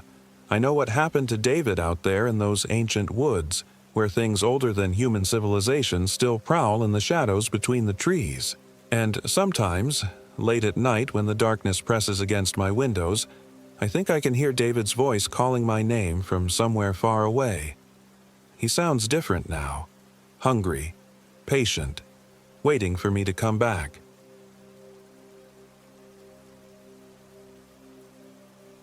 My name is Michael Williams, and I am 34 years old. This happened in the remote wilderness of Hocking Hills State Park, Ohio, during what should have been a simple 3-day camping trip with my German Shepherd, Rex. I'd been planning this trip for months, a chance to disconnect from the suffocating routine of my office job and breathe again. The Hocking Hills region, with its sandstone cliffs and ancient forests, seemed like the perfect escape. I'd researched the area extensively, focusing on the more isolated trails that snaked through the Wayne National Forest, away from the crowded tourist spots near Old Man's Cave. Rex had been my constant companion for the past 5 years, ever since my divorce left me living alone in a cramped apartment in Columbus. He was intelligent, loyal, and had an uncanny ability to sense danger, which is why his behavior on that first night should have been my warning. We'd hiked deep into the Zaleski State Forest, following an unmarked trail that my GPS insisted didn't exist. The autumn air was crisp, filled with the musty scent of decomposing leaves and the earthy aroma of rich soil.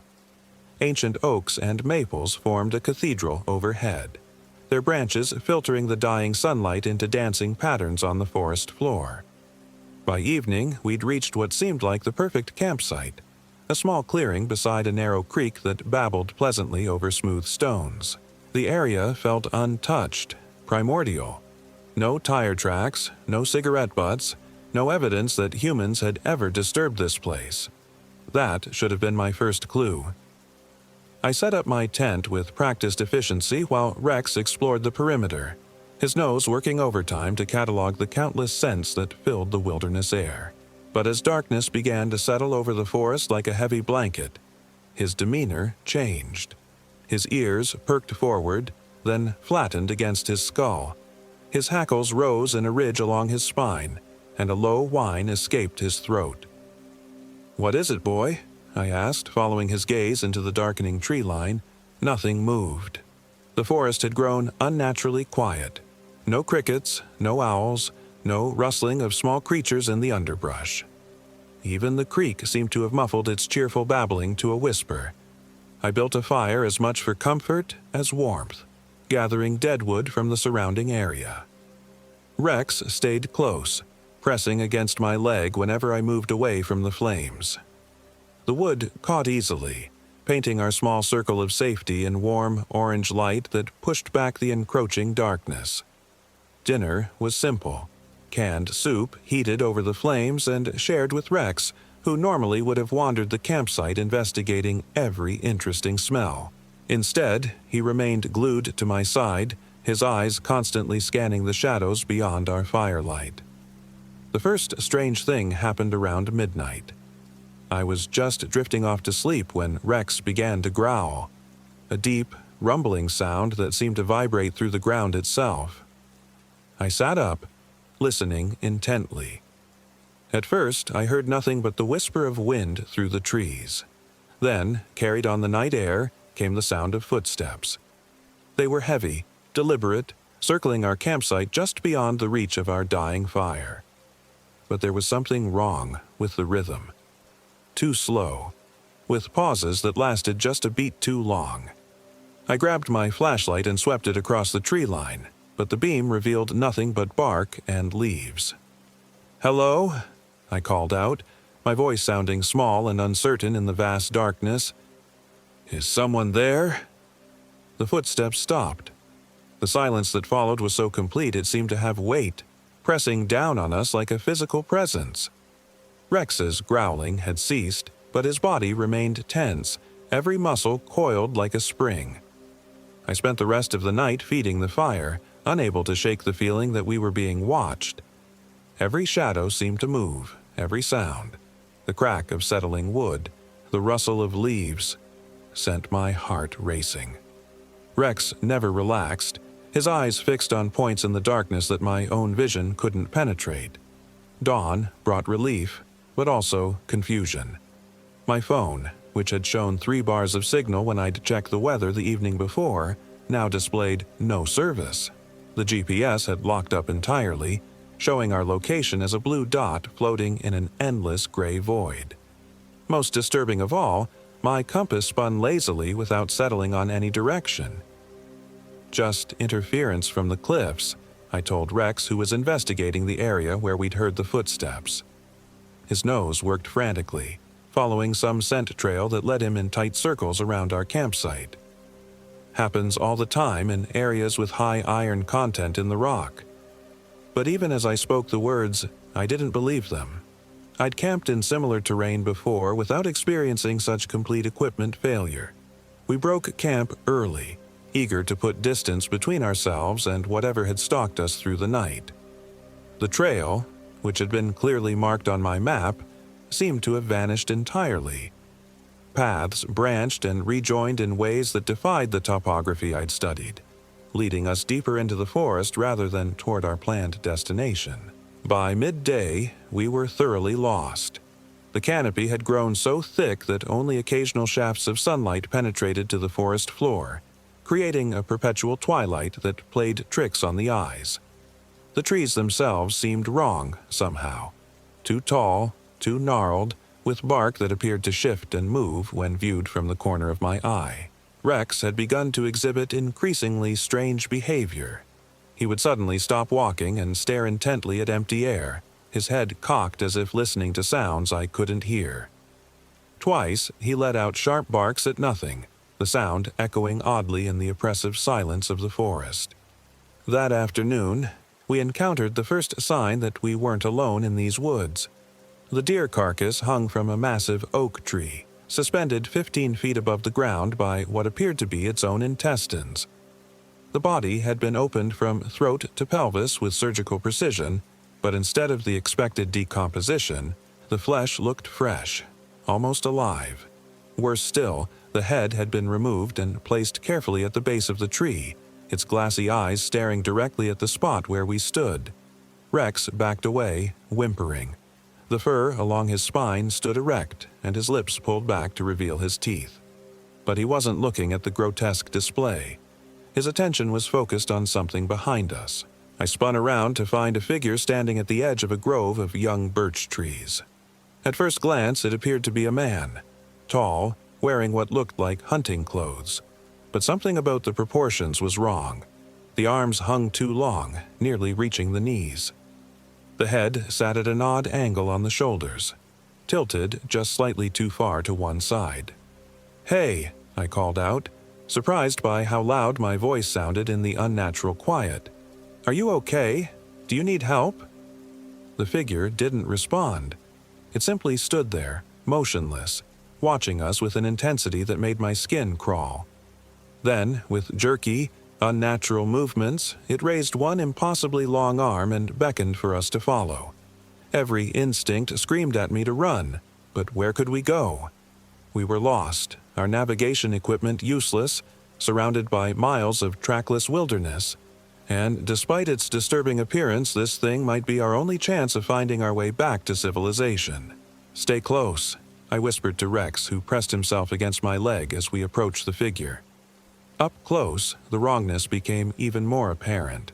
The hunting clothes were decades old, faded and torn, hanging in tatters on a frame that seemed to shift and undulate beneath the fabric. The smell that emanated from it was indescribable. Not quite decay, but something organic and wrong, like meat left too long in the sun. Most unsettling of all was the face. At first glance it appeared human, but the features didn't quite align properly. The mouth was too wide, stretching almost from ear to ear. The eyes were the wrong color, not just different from what one might expect, but actively changing, shifting from brown to green to something that wasn't quite either. "Follow," it said, and the voice was like the whisper of wind through dead leaves.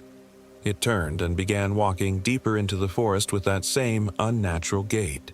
Too slow, with pauses that seemed to last forever. I hesitated, every fiber of my being telling me to run in the opposite direction.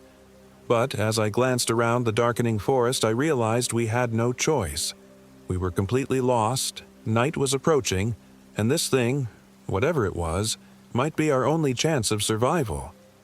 Rex growled constantly as we followed the figure through the increasingly dense forest. The trees seemed to close in around us, branches reaching out like grasping fingers to tear at our clothes and scratch our skin. The path, if it could be called that, led us through terrain that defied explanation. Uphill when the topography suggested we should be descending, across streams that appeared and disappeared without warning. Time seemed to have lost all meaning. The perpetual twilight beneath the canopy made it impossible to judge how long we'd been walking. My watch had stopped at 3:17, though whether that was AM or PM, I could no longer remember. As we walked, I began to notice other things in the forest, shapes that moved just beyond the edge of vision, sounds that might have been voices calling from impossible distances.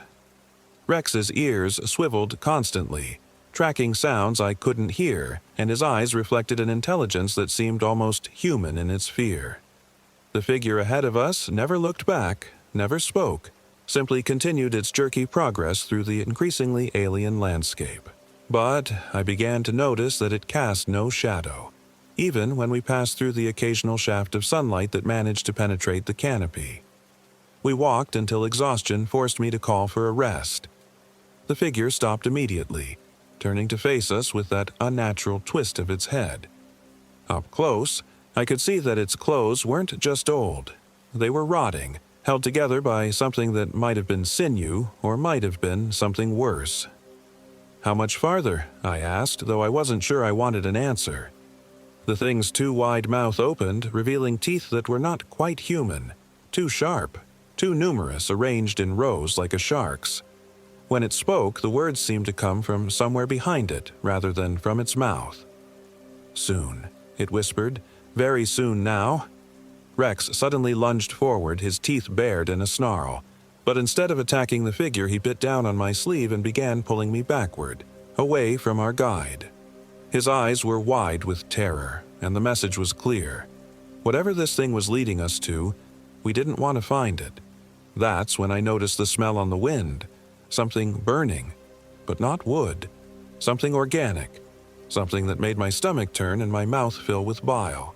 The figure had begun walking again, but now its movements were more urgent, almost eager. It moved through the trees with increasing speed, gliding rather than walking, and I realized with growing horror that its feet weren't touching the ground. "We have to go back," I whispered to Rex, but as I turned around, I discovered that the path we'd followed had vanished. The forest pressed in on all sides, an impenetrable wall of thorns and twisted branches that seemed to watch us with malevolent intent.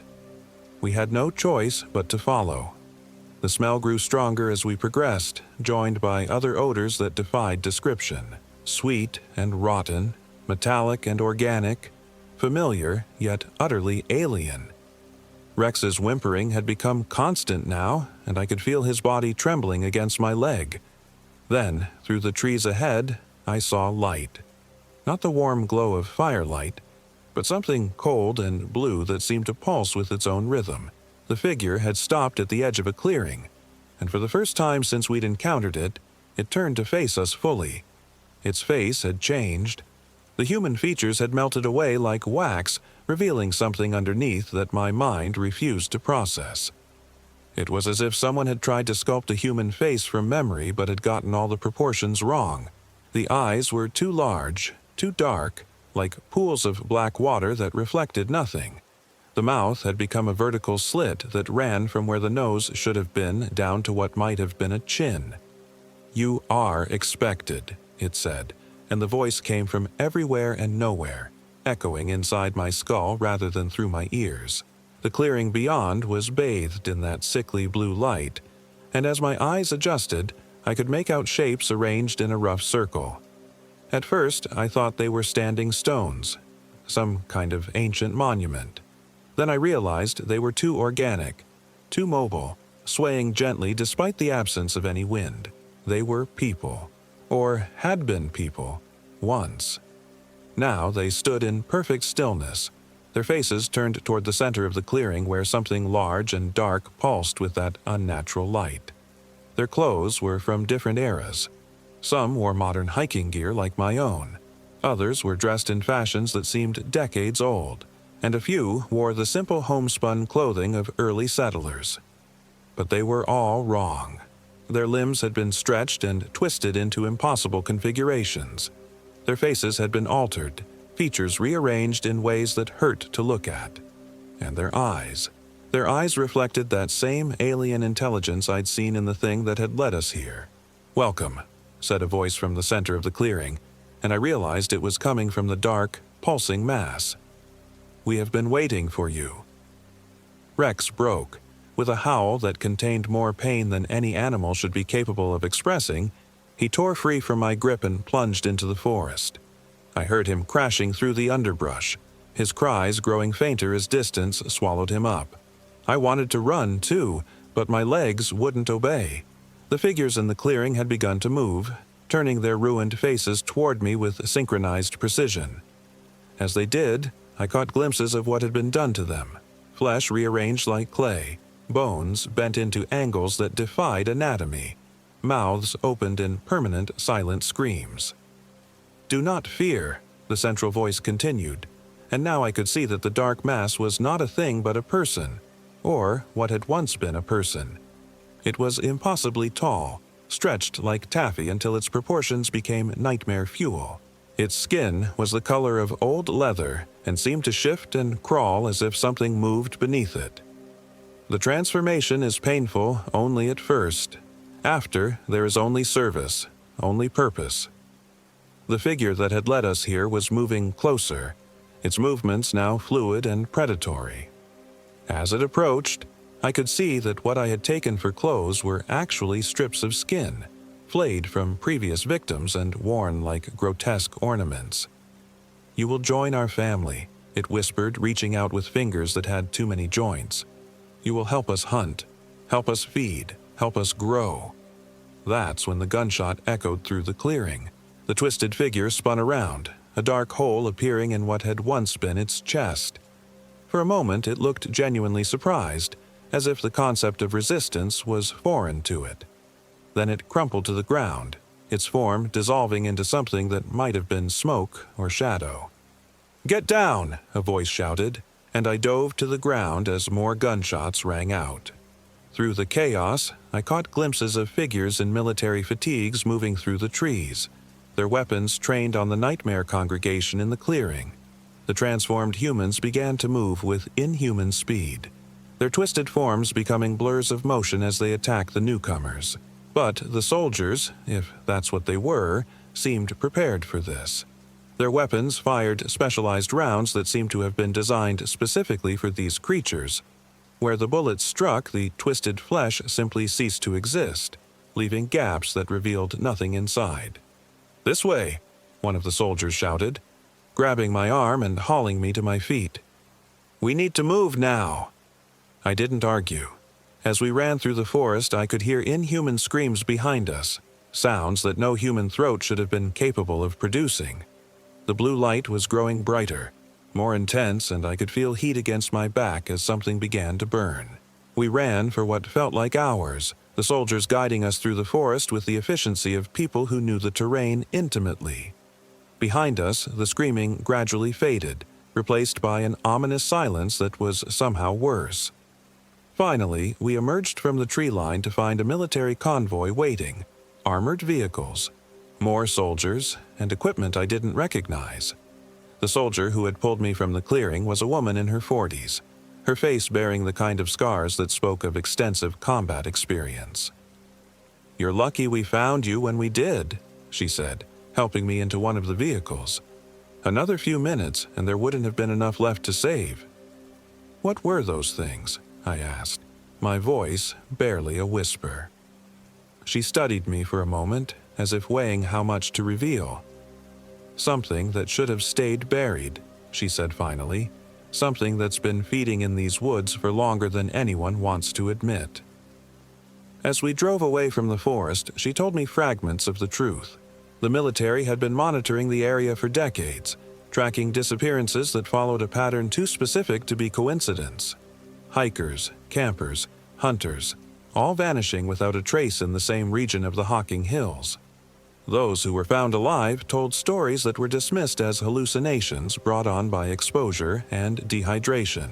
But the military knew better. They had been hunting this thing, this collective of corrupted humans, for years, following its movements as it shifted territories, always staying ahead of official investigations. "What happened to my dog?" I asked as we reached the main highway. The woman's expression softened.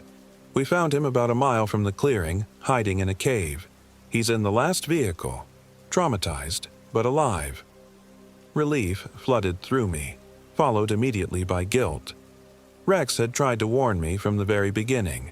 His instincts had been screaming danger while I'd rationalized away every red flag. They debriefed me at a military facility I was never told the location of. The questions were thorough but not invasive. They seemed more concerned with what I'd observed than what I thought about it. When it was over, they handed me a release form that would ensure I received counseling and that my story would never see print. "The official report will list you as lost for 3 days due to equipment failure," the woman explained. "Exposure, dehydration, mild hallucinations, standard wilderness rescue. And if I tell people what really happened, you'll sound crazy," she said simply, "and will deny everything. But more importantly, you'll put other lives at risk. That thing feeds on people who come looking for it. Urban explorers, conspiracy theorists, amateur cryptid hunters. They're drawn to stories like yours like moths to flame." I signed the papers without reading them. They returned me to my car, which had been moved to a trailhead parking area 20 miles from where I'd originally entered the forest. Rex was waiting in the back seat, and though he seemed physically unharmed, he refused to eat for days afterward and never quite lost the haunted look in his eyes. The nightmares started immediately. I would wake screaming, convinced that I could smell that organic rot, that I could hear footsteps circling my apartment. Rex would pace the floors at night, growling at empty corners and shadows that seemed perfectly normal to me. I tried to return to my normal life, but everything felt hollow, like I was acting in a play where I'd forgotten my lines. Food had no taste. Colors seemed muted. The simple pleasure I'd once taken in Rex's companionship was tainted by the knowledge of what we'd experienced together. 6 months later, I received a package with no return address. Inside was a newspaper clipping from a small Ohio paper, dated just days before. The headline read, "Military Training Exercise Destroys Acres of State Forest." The article described a controlled burn that had gotten out of hand, consuming several hundred acres of remote woodland in the Hocking Hills region. There was also a note, handwritten in neat military script. "It's over. The site has been cleansed. You can rest now." But I can't rest. Even now, 2 years later, I find myself studying maps of remote wilderness areas, wondering how many other sites like that clearing exist. How many other collections of transformed humans wait in the dark places of the world, feeding on the unwary and growing stronger with each victim. Rex died last month. Cancer, the vet said, though he was only 7 years old. In his final days, he would stare at empty corners and whimper as if he could see something I couldn't. I think, in the end, he never really escaped that forest. Part of him remained trapped there, in that place where time moved wrong and human forms could be twisted into living nightmares. I won't be getting another dog. I won't be going camping again. And I'll never forget the lesson that forest taught me. Some places are meant to remain unexplored. Some hungers are too ancient and alien to understand, and sometimes the only victory is survival. But late at night, when the wind picks up and rattles my windows, I sometimes hear footsteps in the hallway outside my apartment. Slow, deliberate steps with pauses that last just a beat too long. And I wonder if that thing in the clearing was truly destroyed, or if it simply learned to hunt in new territories. I wonder if it followed me home. The footsteps always stop outside my door.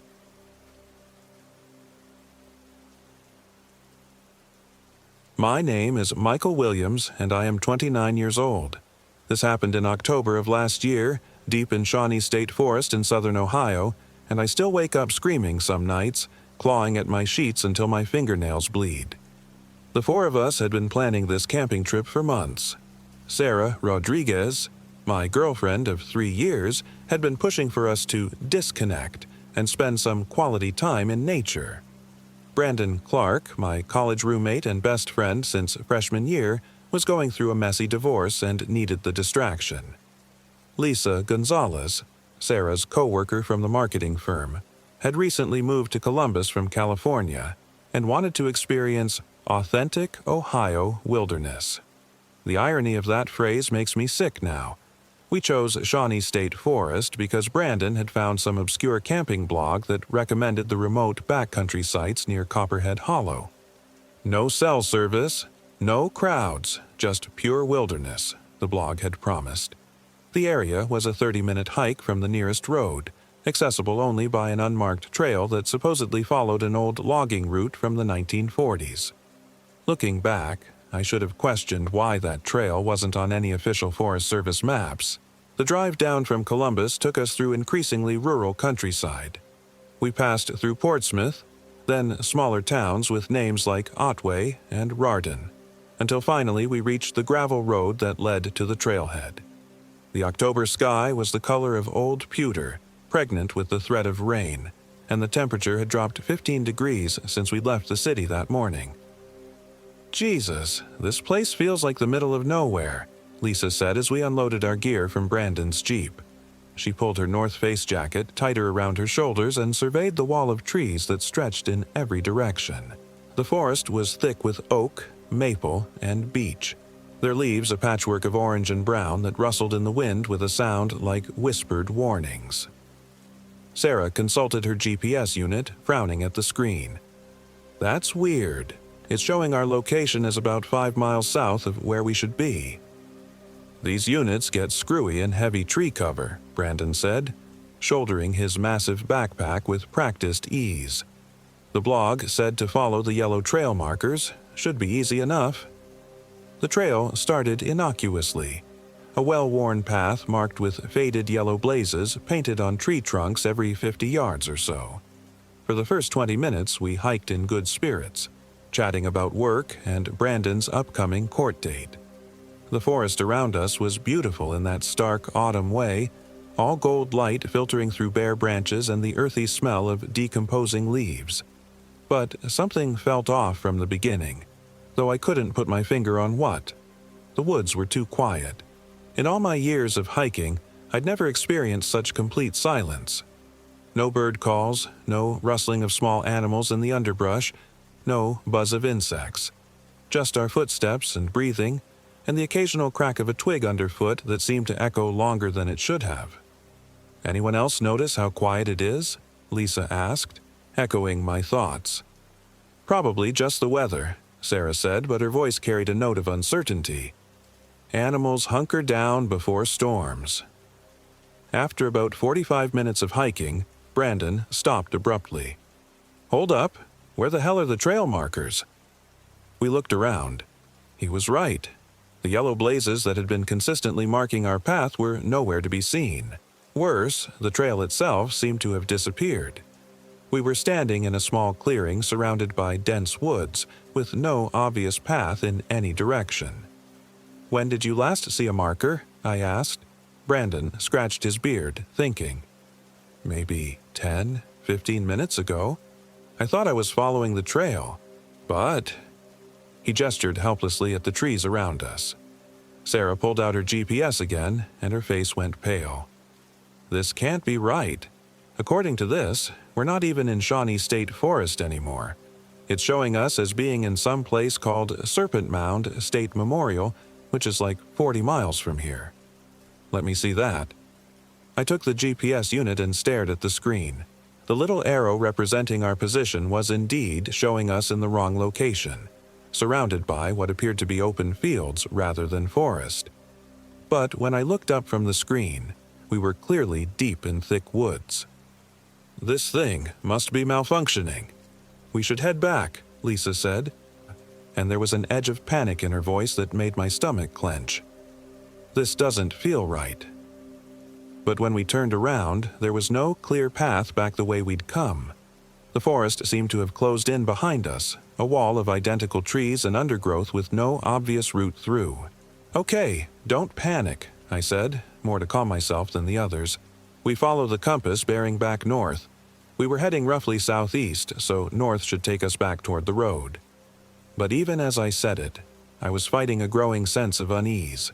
The forest felt wrong somehow, like we were being watched by unseen eyes.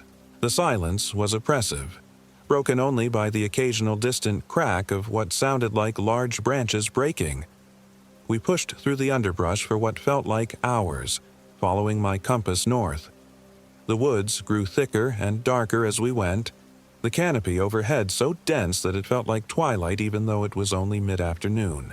Our water bottles, which had been full when we started, were somehow nearly empty. Our energy bars, which Sarah had packed that morning, had developed a strange, rotten smell that made our stomachs turn. "This is impossible," Brandon muttered, examining one of the spoiled bars. "These were fine 4 hours ago. They smell like they've been sitting in the sun for weeks." That's when we heard the first sound that wasn't made by us. A low, mournful wail that seemed to come from everywhere and nowhere at once.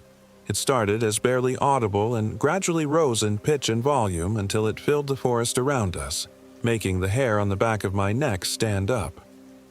"What the hell was that?" Lisa whispered. Before anyone could answer, the sound cut off abruptly, leaving us in that unnatural silence again. But now the quiet felt menacing rather than merely strange. "We need to find shelter and wait this out," Sarah said. "Set up camp, get our bearings in the morning." None of us wanted to admit it, but we were lost. Completely, utterly lost in a forest that shouldn't have been large enough to lose anyone for more than an hour or two. We found a small clearing next to what appeared to be the remnants of an old stone foundation, probably from a homestead that had been abandoned decades ago. The sight of it was both comforting and unsettling. Comforting because it meant people had lived here once, that we weren't in some untouched wilderness. Unsettling because of how completely nature had reclaimed it, leaving only scattered stones and a rusted metal object that might once have been a stove. As we set up our tents, I noticed that Lisa kept glancing over her shoulder at the tree line, her movements becoming increasingly jerky and nervous. When I asked if she was okay, she just shook her head and muttered something about feeling like she was being watched. The feeling was contagious. By the time we had camp set up, all 4 of us were jumping at every small sound, every rustling leaf or creaking branch. The forest felt alive around us, but not in a natural way. It felt predatory. "I'm going to gather some firewood before it gets dark," Lisa announced as we finished setting up camp. "There are some dead branches just past those trees." "I'll come with you," Sarah offered, but Lisa waved her off. "It's fine, I'll just be a few minutes." She disappeared into the woods with an empty stuff sack, and that was the last time we saw the real Lisa Gonzalez. She was gone for almost an hour. Brandon and Sarah called out for her repeatedly, but got no response. I was about to suggest we form a search party when she emerged from the trees, carrying an armload of wood. "There you are," Sarah said with relief. "We were starting to worry." But something was wrong with Lisa. She moved too smoothly, too quietly, placing each foot with unnatural precision. Her usual bright smile was gone, replaced by a blank expression that made my skin crawl. When she looked at us, it was with the flat, emotionless stare of a predator studying prey. "Lisa," I said carefully, "you okay?" She turned that dead stare on me and smiled, but it was all wrong. The smile was too wide, stretching her lips in a way that revealed too much gum, and it didn't reach her eyes at all. "I'm fine, Michael, just fine." Her voice was different too, flatter, with an odd cadence that didn't match her usual rapid-fire California speech pattern. When she dumped the firewood in our fire ring, I noticed that her movements were subtly wrong, like someone who had learned to be human by watching videos but had never actually lived in a human body. "Where did you find all this?" Brandon asked, examining the wood. "Most of it looks pretty fresh." Lisa's head turned toward him with mechanical precision, and that horrible smile never wavered. "In the woods, Brandon. Where else would you find wood?" The three of us exchanged worried glances. Something was definitely wrong with our friend, but none of us wanted to voice our suspicions. What could we say? That she seemed different? That her smile was creepy? It sounded ridiculous, even in my own head. But as the evening wore on, Lisa's behavior became increasingly unsettling. She sat perfectly still by the fire, rarely blinking, watching the flames with an intensity that made my stomach churn. When Sarah tried to engage her in conversation about work, Lisa would respond with single-word answers delivered in that same flat tone. "How's the Morrison account coming along?" Sarah asked. "Fine." "Did Jim approve the final layouts?" "Yes." "When do you think we'll hear back from the client?" "Soon." It was like talking to a malfunctioning android. Worse, Lisa seemed to be studying us, her gaze moving from face to face with predatory calculation. Several times I caught her staring at Sarah's throat with an expression of what could only be described as hunger. The fire, which we'd built with the wood Lisa brought, burned strangely. The flames were too blue, too cold-looking, and they cast shadows that seemed to move independently of the flickering light. When Brandon tried to add more wood to build up the fire for the night, the flames actually seemed to recoil from the fresh fuel, growing smaller rather than larger. "That's not normal," he muttered, trying again with the same result. Lisa's head snapped toward him with that uncanny precision. "What's not normal, Brandon?" "The fire. It's... never mind." But Lisa didn't look away. She kept staring at Brandon with those flat, emotionless eyes until he grew visibly uncomfortable and retreated to his tent, mumbling something about being tired. That left Sarah, Lisa, and me sitting around the dying fire as full darkness settled over the forest. The temperature had dropped significantly, but Lisa showed no signs of being cold despite wearing only a light fleece jacket. She sat motionless, watching the flames with that predatory intensity. "I think I'm going to turn in," Sarah said, clearly as unnerved as I was. "Long day tomorrow trying to find our way out." "Good night, Sarah," Lisa said without looking away from the fire. "Sleep well?" There was something in the way she said it, a subtle emphasis on the word "well," that made the hair on my arms stand up. Sarah shot me a worried look before disappearing into our tent.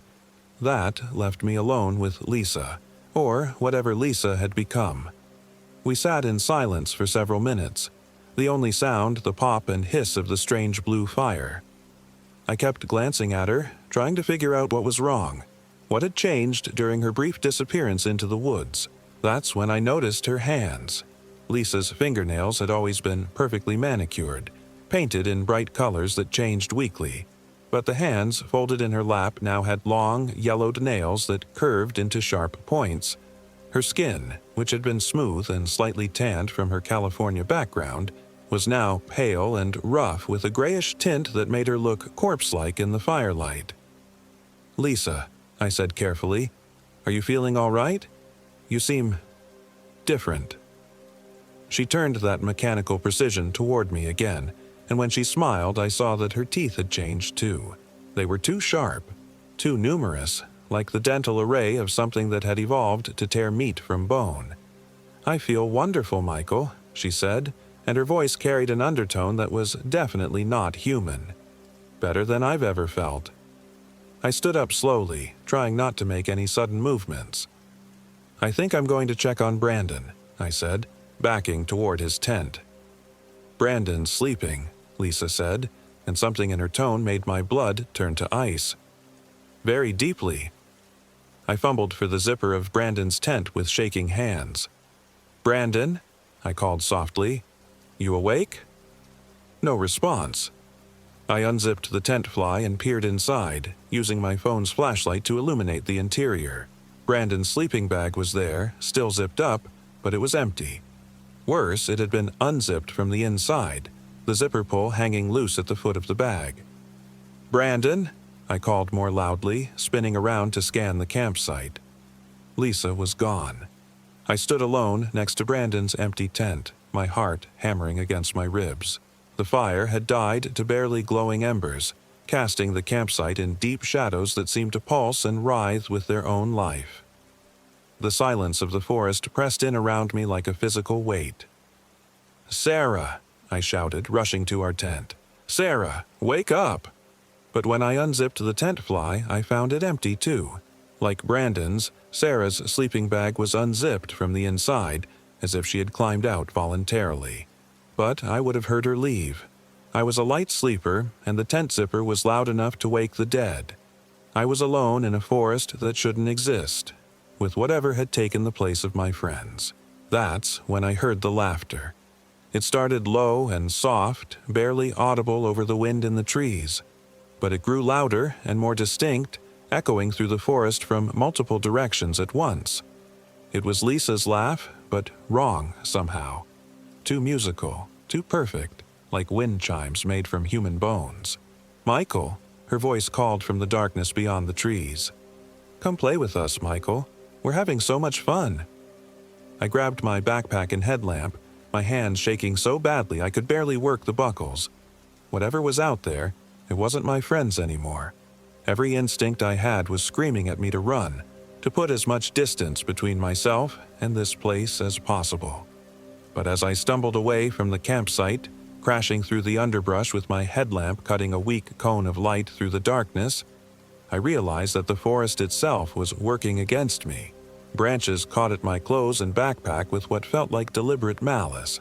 Roots rose up to trip me at every step. The ground, which had been relatively level during our hike-in, was now broken and treacherous, full of hidden holes and loose stones. And always behind me, I could hear them following. Not just Lisa now, but all three of them, their voices calling my name through the trees, sometimes singly, sometimes in an awful chorus that made my teeth ache. But the voices were wrong, distorted, like recordings played back at the wrong speed. "Michael, where are you going?" That was Sarah's voice, but Sarah had never sounded so cold, so empty. "Come back, buddy," Brandon called from somewhere to my left. "We just want to talk." "Don't leave us, Michael." Lisa's musical laugh echoed from what seemed like directly overhead. "The night is so young." I ran harder, crashing through the undergrowth with abandon, branches whipping across my face and tearing at my jacket. My headlamp beam jumped wildly, illuminating brief snapshots of trees and shadows that might have been pursuing figures. That's when I saw the light ahead, a warm, yellow glow filtering through the trees. My heart leaped with hope. Another camping party, maybe, or Forest Service rangers. People who could help, who could tell me I wasn't going insane. But as I stumbled into the clearing where the light originated, my hope curdled into fresh terror. It was our campsite. The same stone foundation, the same arrangement of trees, even the same dying fire we'd left behind. But that was impossible. I'd been running in a straight line for at least 20 minutes, putting distance between myself and this place. "Welcome back, Michael," Lisa said. She was sitting exactly where I'd left her, in the same position by the fire, but now Sarah and Brandon flanked her. All three of them wore that same empty smile, that same predatory stare. In the firelight, I could see that their transformations had progressed. Their skin was gray and mottled, their fingers ending in those yellowed claws. Brandon's beard had fallen out in patches, leaving his face looking diseased and rotten. But it was their eyes that truly terrified me. They were completely black, not just the irises but the entire eye, like looking into holes in their faces that led to absolute nothingness. "We were worried about you," Sarah said in a voice like grinding stone. "Running off into the dark like that. You could have been hurt." "You could have been lost," Brandon added, and all three of them laughed in perfect unison. "What are you?" I whispered, backing toward the tree line. "We're your friends." "Michael," Lisa said, standing with that unnatural grace. "We're exactly what we've always been." "No," I said, shaking my head. My friends are gone? You're something else, something that took them." The three figures tilted their heads in perfect synchronization, like puppets controlled by the same hand. "Took them?" Sarah's voice carried a note of mock hurt. "We didn't take anyone, Michael. We improved them, made them better." "More efficient," Brandon added. "More perfect," Lisa finished. They began walking toward me, their movements coordinated and predatory. I turned and ran again, crashing blindly through the forest. But I already knew it was useless. The woods were a maze, folding back on themselves, leading me in circles. No matter which direction I ran, I would end up back at that clearing, back with those things wearing my friends' faces. But I had to try. I ran until my lungs burned and my legs felt like rubber, until my headlamp began to dim and my vision blurred with exhaustion. And when I finally stumbled into another clearing, gasping and desperate, I found myself face to face with something far worse than the transformed versions of my friends. It was Lisa, but not the thing that had been impersonating her. This was the real Lisa, or what was left of her. She was hanging from a massive oak tree, suspended about 8 feet off the ground by what looked like thick white rope. But as I stumbled closer, my dying headlamp illuminating the horrible scene, I realized it wasn't rope at all. It was some kind of organic material, thick, fibrous strands that pulsed with their own life, like the web of a spider the size of a house. And Lisa wasn't dead. Her eyes tracked my movement as I approached, wide with terror and pleading. Her mouth was open, but no sound came out. The white strands had invaded her throat, her nostrils, probably working their way through her entire body. She was being consumed from the inside out, replaced cell by cell with something else entirely. Behind her, barely visible in the shadows, were 2 more cocoons. Sarah and Brandon, also alive, also being slowly transformed into something inhuman. The cocoons pulsed rhythmically, like massive hearts, and I could see shapes moving beneath the translucent surface, shapes that were no longer entirely human. "Beautiful, isn't it?" The voice came from directly behind me, close enough that I could feel cold breath on my neck. I spun around to find myself face to face with the thing that had been wearing Lisa's appearance. Up close, the illusion was even more disturbing. It was like looking at a photograph of Lisa that had been subtly altered. Everything in the right place, but somehow wrong in ways my brain couldn't quite process. "The process takes time," it continued in that musical voice. "Days, sometimes weeks, depending on the strength of the host. But the results are so worthwhile." "What are you?" I managed to ask through lips that felt numb with terror. "I am hunger," it replied.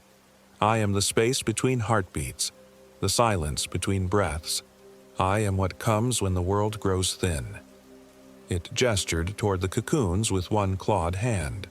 "Your friends fought so hard at first.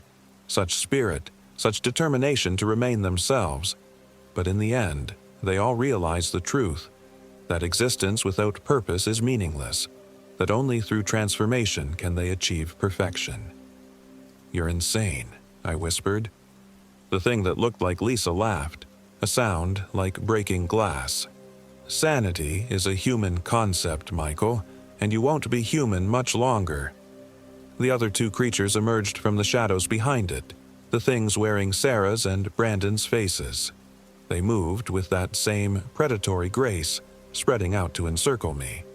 I was trapped between them and the tree full of cocoons, with nowhere to run. "It doesn't hurt," the Sarah thing said with mock sympathy. "The initial bite creates a paralytic effect.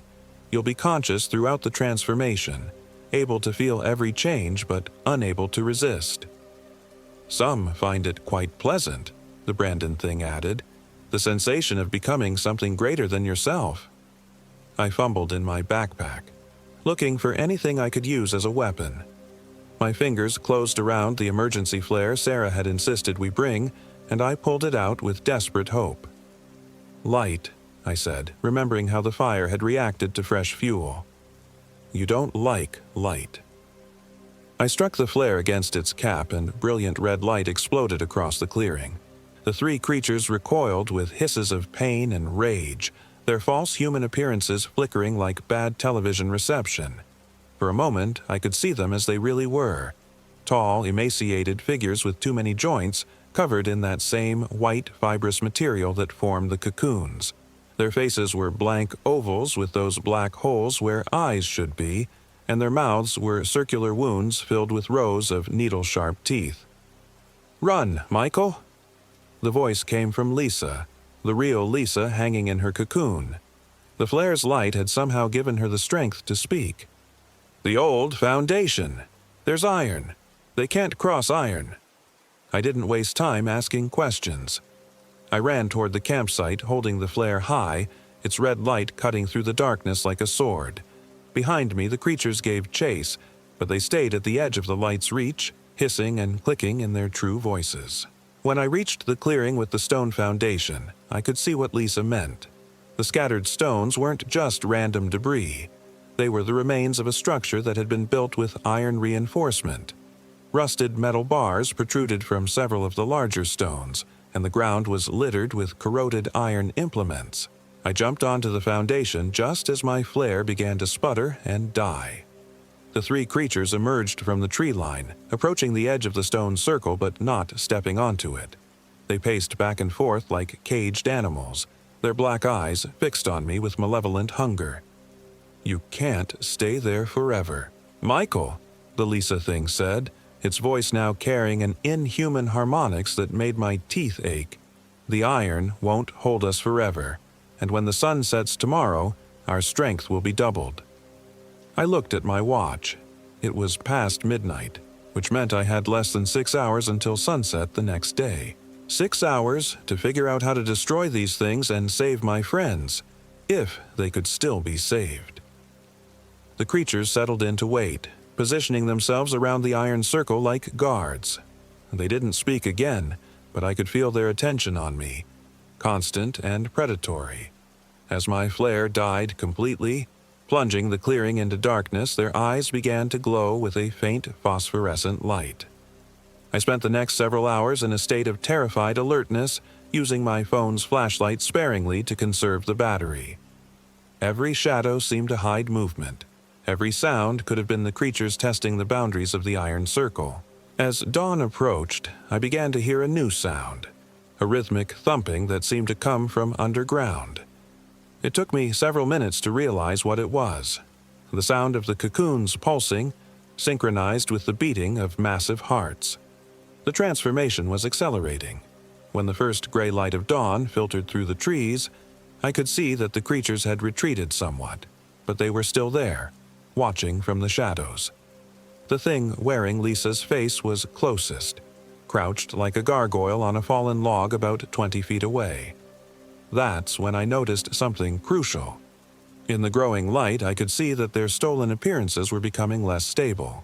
The Lisa thing's face kept flickering, like a mask that wasn't quite attached properly.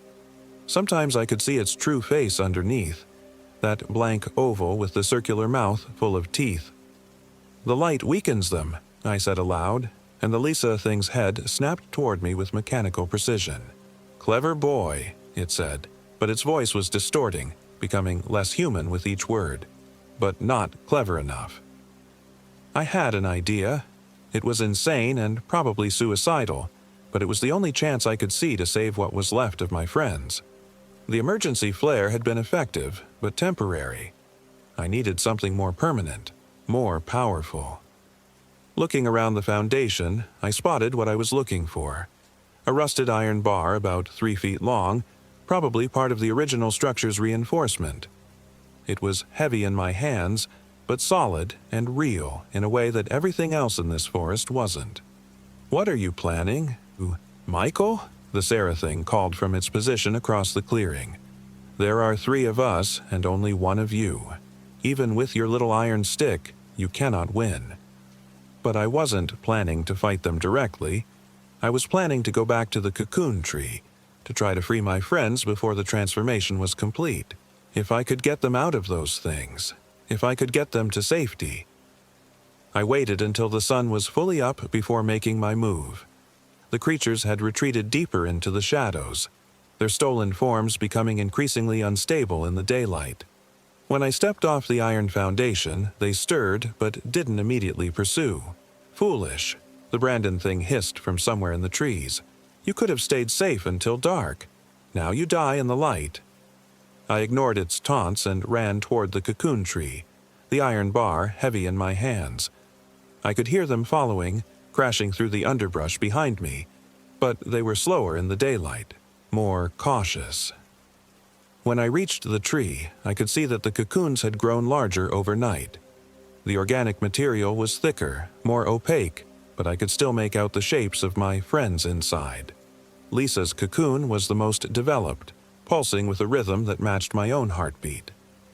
I raised the iron bar and struck at the base of her cocoon, where it connected to the tree. The material parted with a wet, tearing sound, and clear fluid gushed out onto the forest floor. Lisa spilled out with it, gasping and choking, her skin pale and covered with a translucent membrane. "Michael," she whispered, her voice barely audible. "Is that really you?" "It's me," I said, helping her to her feet. "We need to get you out of here." But even as I spoke, I could see that the transformation had already begun. Her fingernails were longer, sharper, and her eyes had taken on a faint black tinge around the edges. Whatever was happening to her was irreversible. "The others," she gasped, pointing at the remaining cocoons. "Save them." I moved to Sarah's cocoon, raising the iron bar again, but that's when the creatures emerged from the trees. In the daylight, their true forms were even more horrifying. Tall, insectoid things with too many joints and that white, fibrous material hanging from their limbs like tattered clothing. "You have made a mistake, Michael," one of them said in a voice like grinding stone. "The process cannot be stopped once it has begun. You have only hastened their transformation." Lisa was changing even as I watched, her skin taking on that grayish tint, her teeth becoming sharper.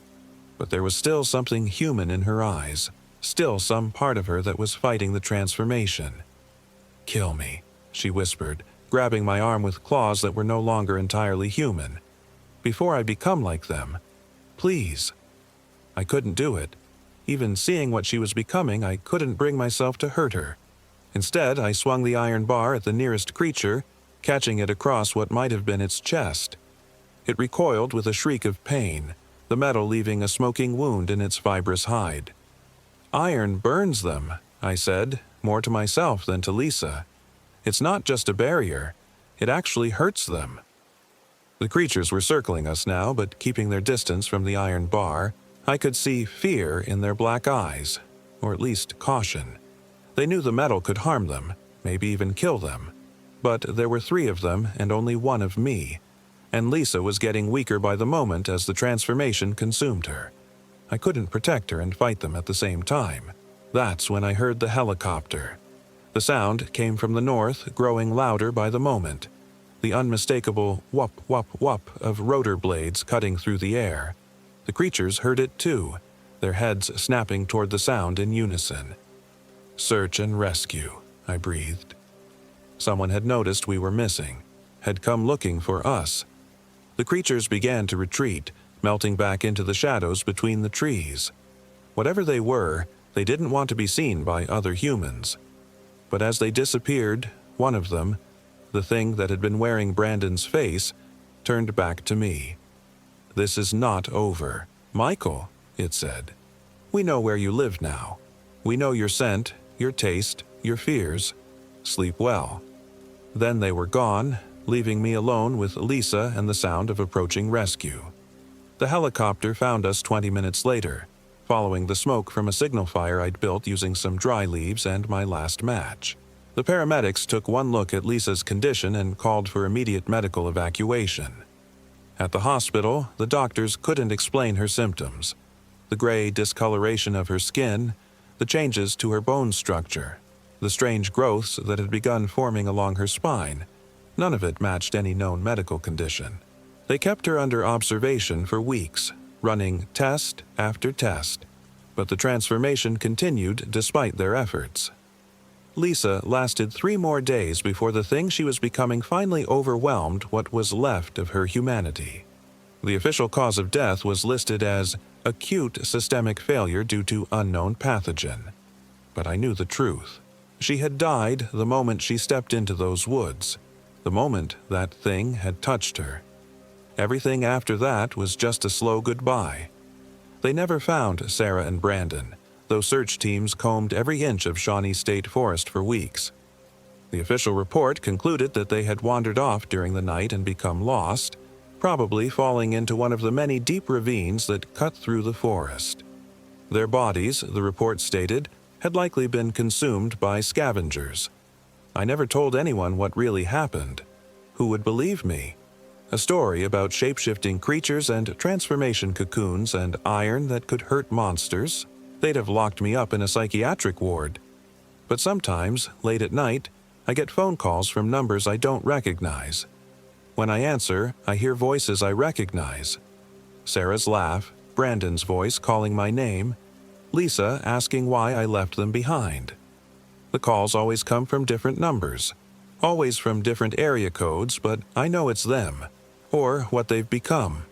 I've moved 4 times since that night in the forest, but the calls always find me.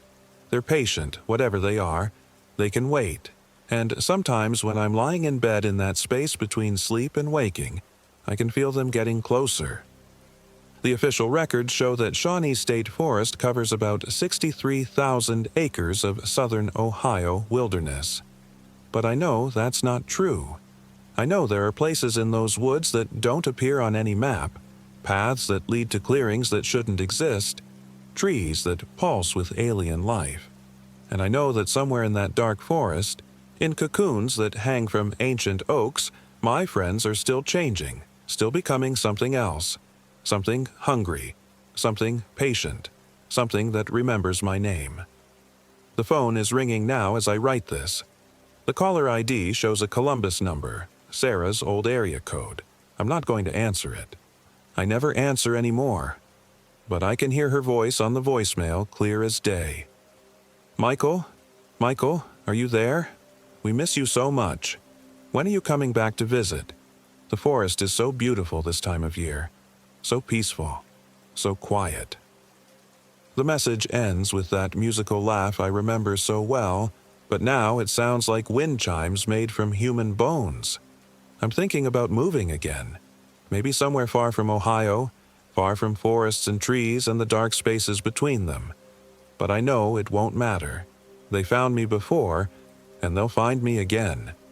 After all, we're friends, and friends never really say goodbye.